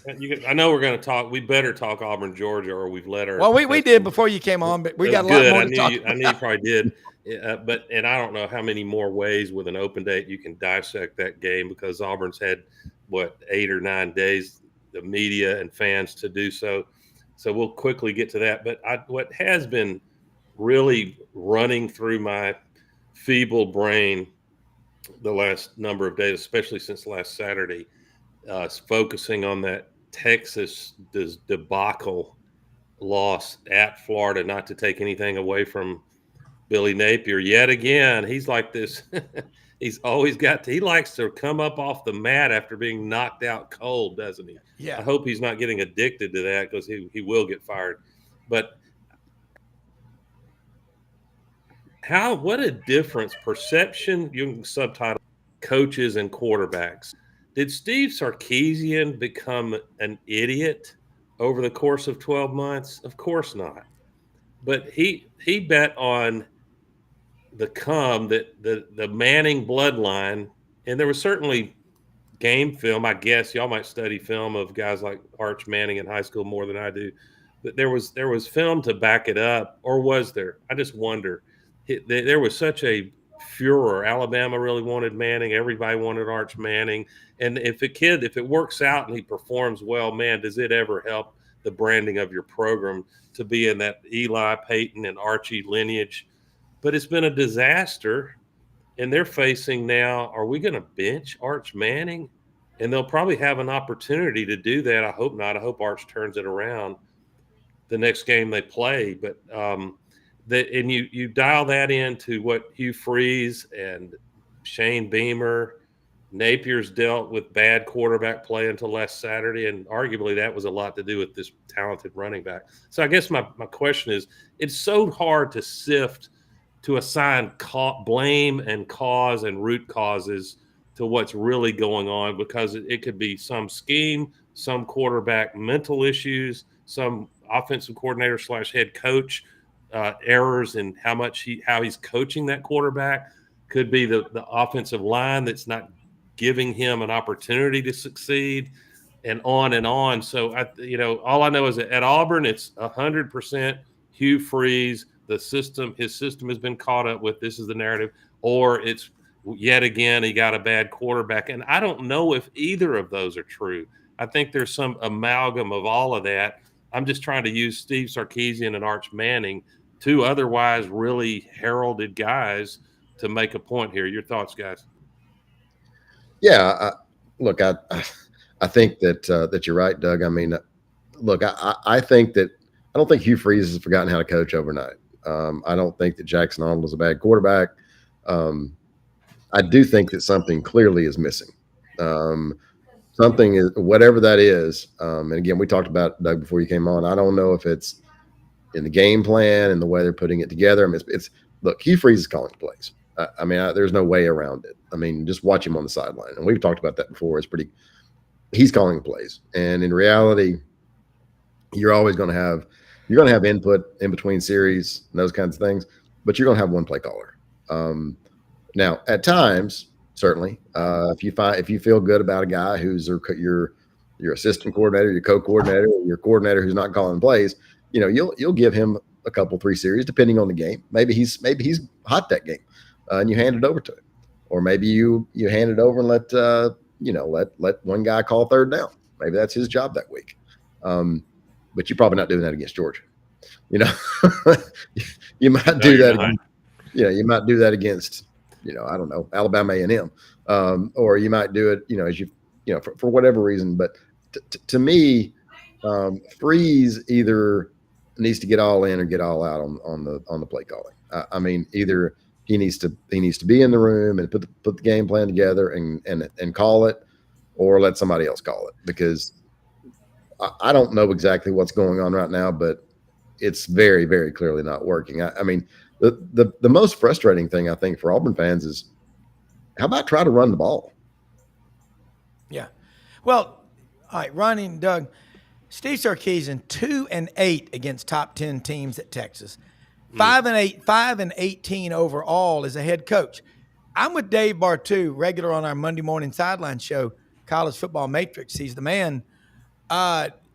Sark, every year, at least a couple of times, underwhelms, underperforms the talent that he has. He's a great coordinator, but as a head coach, I think you didn't. It really wasn't a 1 + 1 = 3. He's a great coordinator. Gus is a great coordinator. If Gus had it up to he'd be wearing a sweater vest and calling plays and getting up at 4 o'clock in the morning. Like, Ryan Silverfield was telling me, he's in the office at 4:15. You want those kind of coaches that love football. But I talked to one of Freeze's friends from Memphis, and he said, I think he would just be happier going back to a Group of 5 school. And I'm like, well, and I don't think from what I've been told, I don't know what this is worth, but I'll say it. He goes, I never thought he'd stay more than 5 years at Auburn anyway. So I'm like, that'd be a long tenure for most Auburn coaches. Yeah. I mean, I know. So that being said, someone who's known him a long time, I'm like, wow. He goes, he's a great guy. I said, well, that's, whatever. I said, he's a great guy if he starts winning games. But you've now got a generation of Auburn fans who are becoming detached from football. They're into basketball. And thank God for Butch Thompson and Greg Williams. They ran off David Marsh and his 12 national championships in swimming. That wasn't good enough. But, I mean, guys, look at Auburn's athletic department. Look how many people aren't there that were there 3 or 4 years ago. Okay? How many people but now you also don't want to be just have nepotism and an old boy culture anywhere. With you've got to change, but You wonder if it's a Texas problem, and I think it is. I haven't had any venom for Texas. I tend, my friends who live in that state, the Lone Star State, and really know both fan base, the major fan bases there, will tend to tell you, unless they're a Longhorn themselves, that they have a little bit of a superiority complex, and Auburn fans are familiar with that dynamic. That's all I'll say. But yes, Texas has started the season ranked number 1, and I think we all understand. It's not that they don't have players. I think they have a great defensive front when they play well, and they should. I don't think there's a position on their roster that they didn't recruit at a high level. But they did lose some key players, like programs are going to have happen now, to the league, to transfers. And they look across the state, and not many people thought Texas A&M would be improved, but they look like they're really well coached, and they're willing to give the fight to just about anybody. And they're hanging in there, as a Texan would say, hanging in there like a hair on a biscuit, Rob. Well, and Texas, undefeated. Well, Texas is a different place. Yep. The state, you mean? Both, yeah. I mean, the school, the state, the whole, and there's a lot of arrogance and there's a lot of entitlement, and it's a difficult place. Obviously, it's a great job, and you can win there. And Mac Brown probably did as good a job as anybody. He absolutely did. He basically won 10 plus games every year for. And underappreciated a little. Yeah, 16 years. Yeah. Yeah. I mean, did an unbelievable job. That being said, Charlie Strong has been a good friend for 20 plus years. He was there. I went out there to see him a couple of times when he was the coach there. You've got, Auburn's got Raymond Harbert and Jimmy Rain and a few other guys. You got hundreds of those guys at Texas, and you got to try to make all of them happy. Yeah. And they all want to have a say, and they all want to pick the coach, and they all want to pick the AD, and they all want to tell the coach how to call plays, and on and on. And look, like I say, it's a great job. But it's not an easy job. Of course, that being said, none of them are easy. No. But it's going to be an interesting year. I mean, there was a story that came out yesterday about Steve Sarkisian possibly going back to BYU. Do I believe that's going to happen? No. But there is some chatter that maybe he's had enough, and I can see why. He really bristled in the meeting. He saw I wish let anybody else of the 135 schools play these 2 games and see how they did. When you start hearing a coach that frustrated, losing their cool. How about look at the rest of the conference? I mean, they got the easy, excuse my language, but I mean, they got the easiest ass schedule in the conference. I mean, let's be honest here. All right, cry me a river, Longhorns. Yeah, let's look at some numbers here. This is funny. I think Mac Brown did a great job, but every day, you probably had some donor wanted to ride around practice in the golf cart with you. How do you tell those people no? Each year, the state legislature in Texas gives 2/3 of the oil and gas money from the Permian Basin, Midland, Odessa, which pumps out about 4.2 million barrels per day. They give 2/3 of that revenue every year to Austin, 1/3 to Texas A&M. But long term, A&M is going to surpass Texas, and I'll tell you why.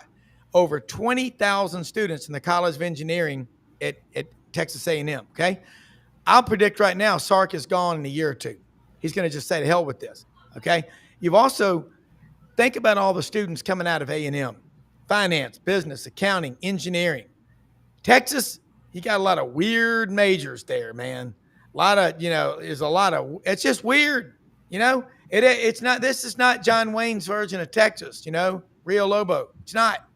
It's weird. I mean, and I know my friend that was a sports anchor out there for about 30 years said, unless you've been here, you do not have a clue.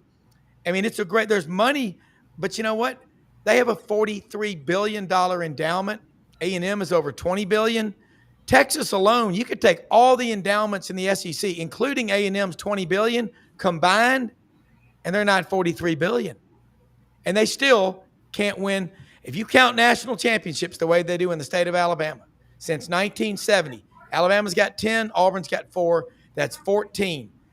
If you count them the way Texas does, they got them since 1970. They got 1. 6 times as many people. It ain't about the money. It's about the Spartan culture that we have in Alabama. And I couldn't help but, I mean, sorry I got us stuck on Texas, but it is fascinating. Was it just me, or was there a fair, and it was partly because Arch Manning was in the background, everybody's favorite player is a backup QB, especially with a last name like that. Yeah. But there was they were pretty tough on Quinn Ewers last year, if memory serves. And I bet Ewers, I know he wants Arch to be successful, but I bet in the quiet of the evening, he's saying, be careful what you ask for. Yeah, good point. And we got to all take a deep breath. It's like Mac. It was so great having Mac Brown on your show. Yeah, when he talked about, I can tell you who's going to be on the hot seat next Sunday. The 50% of the teams whose coaches lost that weekend. Yeah, and that's where we are. Yeah, Mac Brown's got a great quote. And he said it years and years and years ago. 10 years at a place. And Tupperware kind of said the same thing. 10 years at a place, you lose 10% of your support each year, and so by the time you get to year 10, nobody wants you around. And that's gotta know when to leave, right? And right, and the reality is that look, and I think it's becoming more and more and more a young man's game. You look at, there's some head coaches in the NFL, more than just a couple, that are under 40 years old. And, they relate to kids, and same thing in college. And, you look at what's going on in North Carolina. I mean, it looks like Bill Belichick's out before the end of the year. Yeah. And so 73, 76 years old, whatever the hell he is. I mean, it's hard. It's easier in the NFL. But even in college now with the transfer portal, and there not being any loyalty, it's still harder. I mean, because again, if you're recruiting the right kind of kid in college, and a kid that wants to be in school where you're recruiting them and they want a degree. And again, I've said this a million times. If you got a kid that transfers one time and wants to play, that's one thing. But if you got a roster full of guys that have transferred 3-4 times, you're going to end up looking like Florida State last year. And I don't know how Florida State's going to end up this year, but it doesn't look like a whole hell of a lot better. To your point, and I don't want to make the ladies in your audience mad, Rob and Ronnie, but it makes you wonder, kind of like the old saying goes, whoever developed the concept of lifelong marriage, it was back when life expectancy was about 35 years. Yeah. Yeah. And coaches make enough money. My God Almighty, don't they make enough money to walk away after 8 or 10 years if they have to? Oh, yeah. Hey, Doug, you say that, and I'm probably going to get in trouble. I want to preface it by saying it probably goes both ways. I was talking to a mutual friend of ours, Rob. I won't call his name on the air. But I said, he's been married 3 times. I'll give you a hint. And I said, you ever think about getting remarried again? And he says, sometimes I'm sitting here, and he says, I want a sandwich, or I want something to drink. And he said, I wish I had somebody here to bring me something. Oh my God. He said, he said, and this is where I'm going to get in trouble. He said, on the other hand, I sit here and it's nice and quiet, and I don't have to listen to that anymore. Exactly. Well, like I said, I'm sure it goes both ways. You ask my wife. I don't know. Like, this is. Let me introduce a very worrisome. I like Auburn Saturday night. It's not because I think Auburn is coached better. Kirby Smart's team, at least on the offensive side of the ball, maybe in the trenches on the offensive side, will probably be a little better coached. In some cases, maybe a lot better coached. I'm not a big Mike Bobo fan, but he gets criticized more. If you look at his results, he wins a lot more than he loses. But overall, you can say a lot of things about Bobo, but I mean, the reality is, if you look at the totality of his career, I mean, if you give him a team and let him do his job, he can win for you. He's not going to be flashy like Grubb at Alabama or Kiffin, some of those calling plays.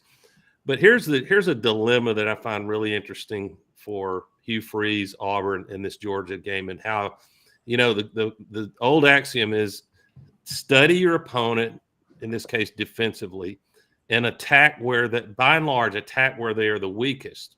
Now, here's where that gets problematic for Hugh Freeze. Georgia people themselves would tell you, and if you could get honest discussion with coaches, they would say the film doesn't lie. We're weakest in our secondary. You can attack Georgia through the air.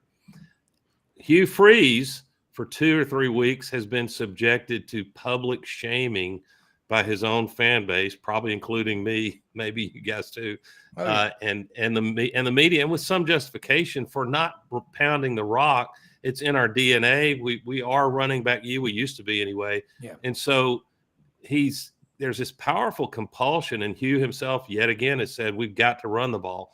Well, they got to have balance. But I hope what we don't see is Georgia loads 7 or 8 guys in the box a lot, late pre-snap shifts, loading the box, and we keep trying to run the ball to appease the fans when the obvious play is a 3-step drop, get the ball out of there, and let Cam Coleman and some of these guys go for 50-50 balls. So it's going to be you got to run the ball to keep them honest. We can't keep getting in 2nd and 15s. But I do think what we'll learn if Auburn can make it competitive and or win. I think Auburn's going to win an exciting game. It's just Jordan Hare at night, Cam Coleman's jersey being retired. I just got to believe it when I see it that Auburn doesn't find a way. Cam Newton. What did I say? Cam Coleman.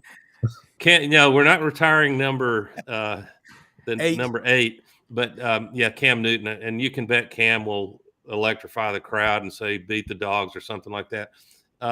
So I just hope that he doesn't try to pound his head against the wall being the Georgia front, running the ball at the wrong times. I think you're still going to have to take run some short crossing routes early because the pressure's coming, and pick your moments to get downfield with the ball and let these receivers do their thing. But I think that's setting up to be a dilemma. Yes, you want to run the ball, but not 70% of the time, I don't think.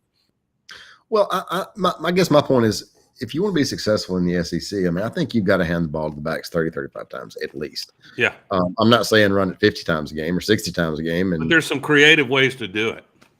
Yeah, and I think you can get the ball. I think you can get the ball to the backs. You can get the ball to, you can do some interesting things with the receivers or this and that and the other. But I mean, it can't be just the quarterback and you hand the ball off to the backs 4 times. I mean, it doesn't work. Because, again, back to my point, and Andy Staples made the same point.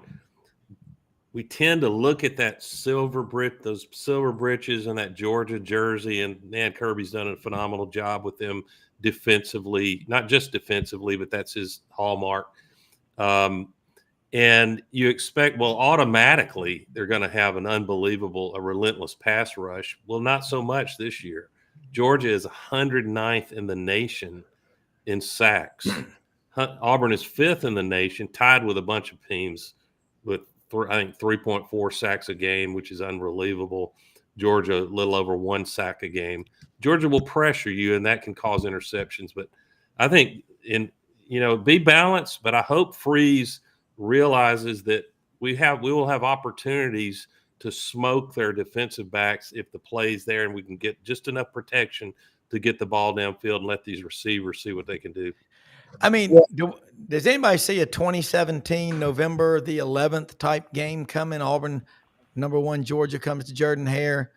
It's funny you would say that because I've been scared to death. If you're implying that Auburn could catch fire and actually prove to be better than everybody thought with these 2 tough road losses and win going away, I've thought that. But I'll take a 1-point win right now, Rob. Well, but you remember that season Auburn lost at Clemson early. Jarrett Stidham was sacked 11 times, lost 14-6. And then the meltdown at LSU, that was so painful.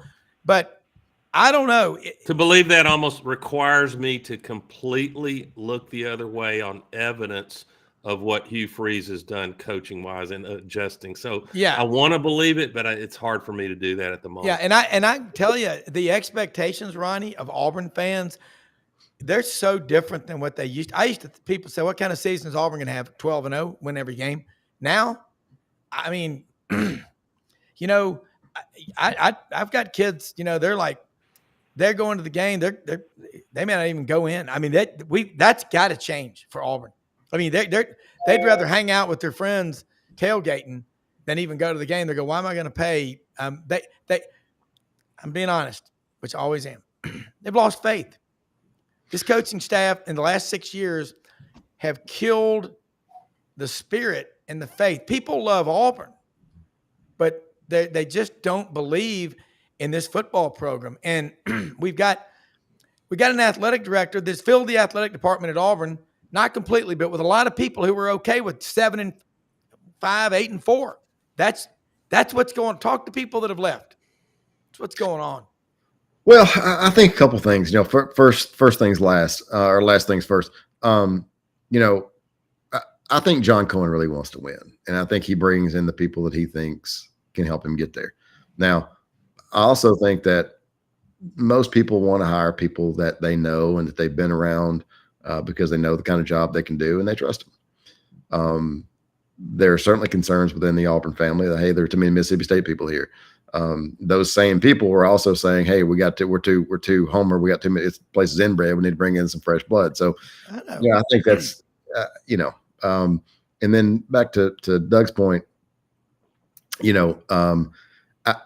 on one hand, I agree with you 100%, Doug. There's not much evidence looking at the past two games that Auburn's going to be able to snap out of this. But Auburn also played two really, really, really good football teams, both top 10 football teams. And if you didn't look at the offensive numbers and you just looked at the score, you lose one game by 7, the other game by 6, and you had chances to win both and played like hell. So, we're the best 3-2 team in the country. We might be, but I will say this: Rob's not wrong. You're not wrong. I think your audience would want us to be realist about what we're seeing. And it wasn't the second loss. A lot of people had that happening. It was so important to win the Baylor game because of how it went in Norman and in College Station. But there is a possibility. People can each decide however remote it may be. If Auburn wins, doesn't matter how you win Saturday night. You come out of that one and you're 4-2, and you just finally knocked off your arch rival, who is year in, year out has been in the championship talk. And a week later, you get a very good Mizzou team at night in Jordan-Hare again. Who's coming off a game against Alabama, by the way. Yeah, coming off a physical game. Not that we won't be also coming off a physical game, but it starts to how you calculate how the season may play out starts to look very different than it did, 7 or 8 days ago. Great point. But again, it's feeling very 2012-ish right now. Honestly, Rob, you have to go that dark. Yeah. I mean, but that, look, you do not want to see the third quarter people running to the exits like someone yelled fire in a crowded movie theater. You start seeing that's you're done. But this is 6 straight years of this garbage. And people, the ticket prices are going up, and they keep shaking the NIL cup in your face. And you're going, I'm going to Ruth's Chris, and you're serving me this damn shoe leather, calling it a filet. You're not going to be able to do it very much longer. This definitely is. No one, including me, is going to be in the mood at all to hear, well, we're close. It doesn't matter if you lose by 1 field goal to Georgia. We're close, and I'm proud of these kids. That's going to be disgusting to hear. And actually, I would be angry on behalf of the kids because I know they're talented. Yeah. And they deserve the coaching that puts them in position to win. Yeah. You mentioned 2012. Another parallel is 1997. We go down and, we lose to Mississippi State bad. 20-0. Yeah. 20-0. We're terrible on offense that game. Couldn't run the ball all year. And, Terry comes in and he says, hey, Damian, we got an off week. We're changing the offense completely. You're throwing it every down. Get ready. You win the Heisman. And if you remember, we had Damian Craig Heisman shirts printed. Came out and beat Georgia bad, and then turn around and beat Alabama. So, you can flip a switch It's just a matter of, is the staff, is Freeze capable of doing it? Is he capable of stepping back enough to say, hey, look, here's what I'm doing wrong. Here's how we got to fix it. And I don't think the guy's forgotten how to coach. He certainly has not forgotten how to recruit. And I think it's pretty clear the program from a talent standpoint and overall, outside of the play calling and the record, which is obviously the most important, but if you look at the overall shape of the program, it's better than it's been in quite a while. If you look at the overall talent, yeah. I mean, if you look at culture, you look at talent.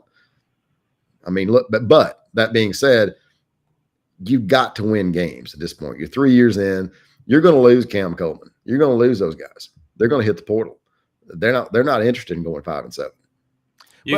But you got money when you lose a $1.5 million player, you should be able. You won't go get a Cam Coleman easily. There are only so many of them, but you can go get competitive talent. I don't know. What does that do to your locker room? What does that do to your locker room versus having a guy like him there who loves Auburn, wants to be there? He's been there 3 years. How does that guy compare to somebody you're going to go get out of the portal? Yeah, no, it's not ideal. No question about it.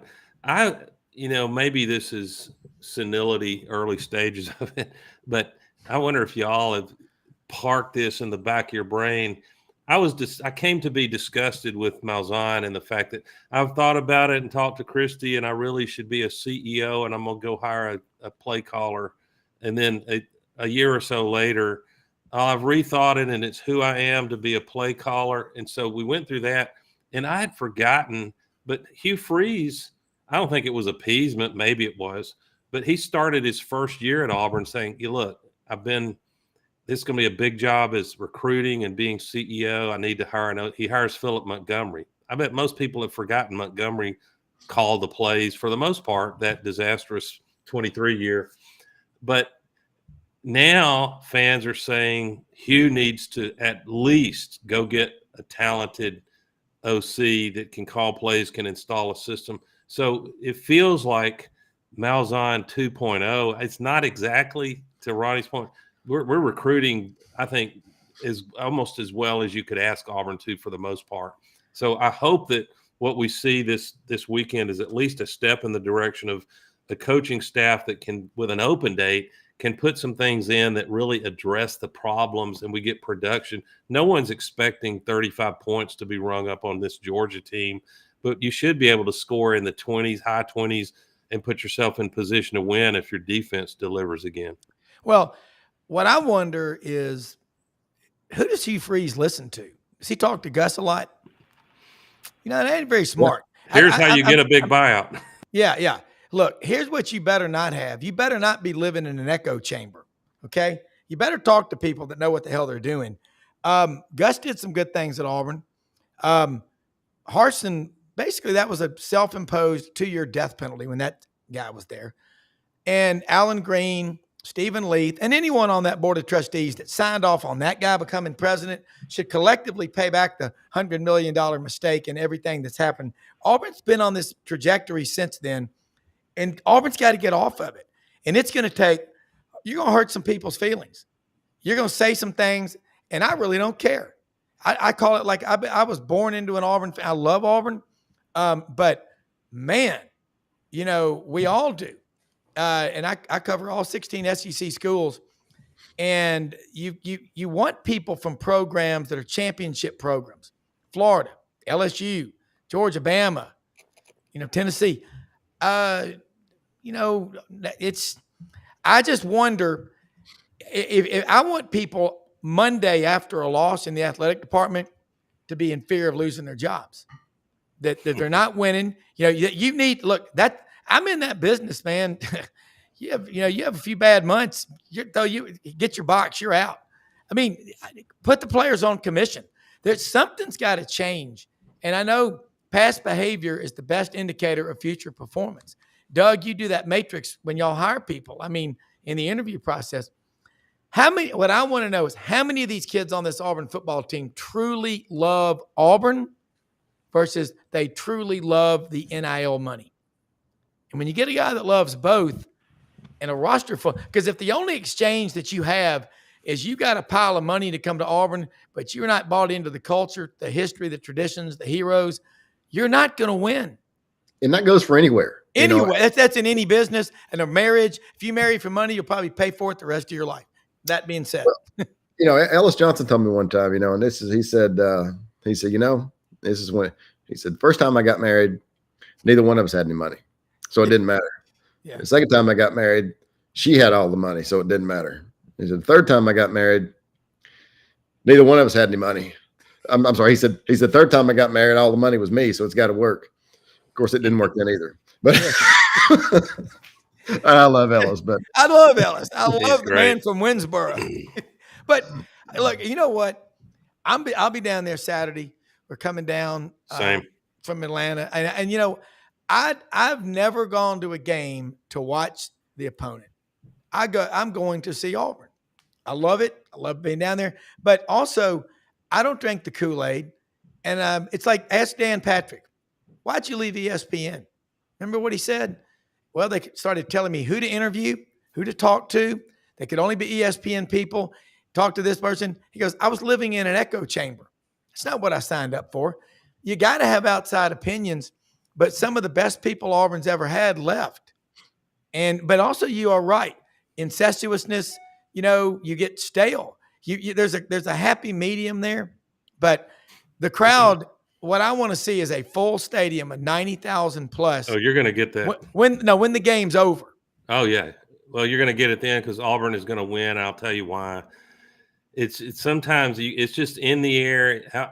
There are plenty of games that played in Jordan-Hare, but the ones at night that are really big games, much less arch rival. If Auburn is decent, they show up, and I'll tell you, Hugh Freeze is going to have a major problem hanging in there if he doesn't win this one, because we know enough football to know there's enough talent on the roster. There's not enough talent to make the semifinals of the playoff, but there's enough talent in Jordan-Hare at night to win this game. And the reason is Auburn is, no one wants to say this, it feels like heresy, but I don't care.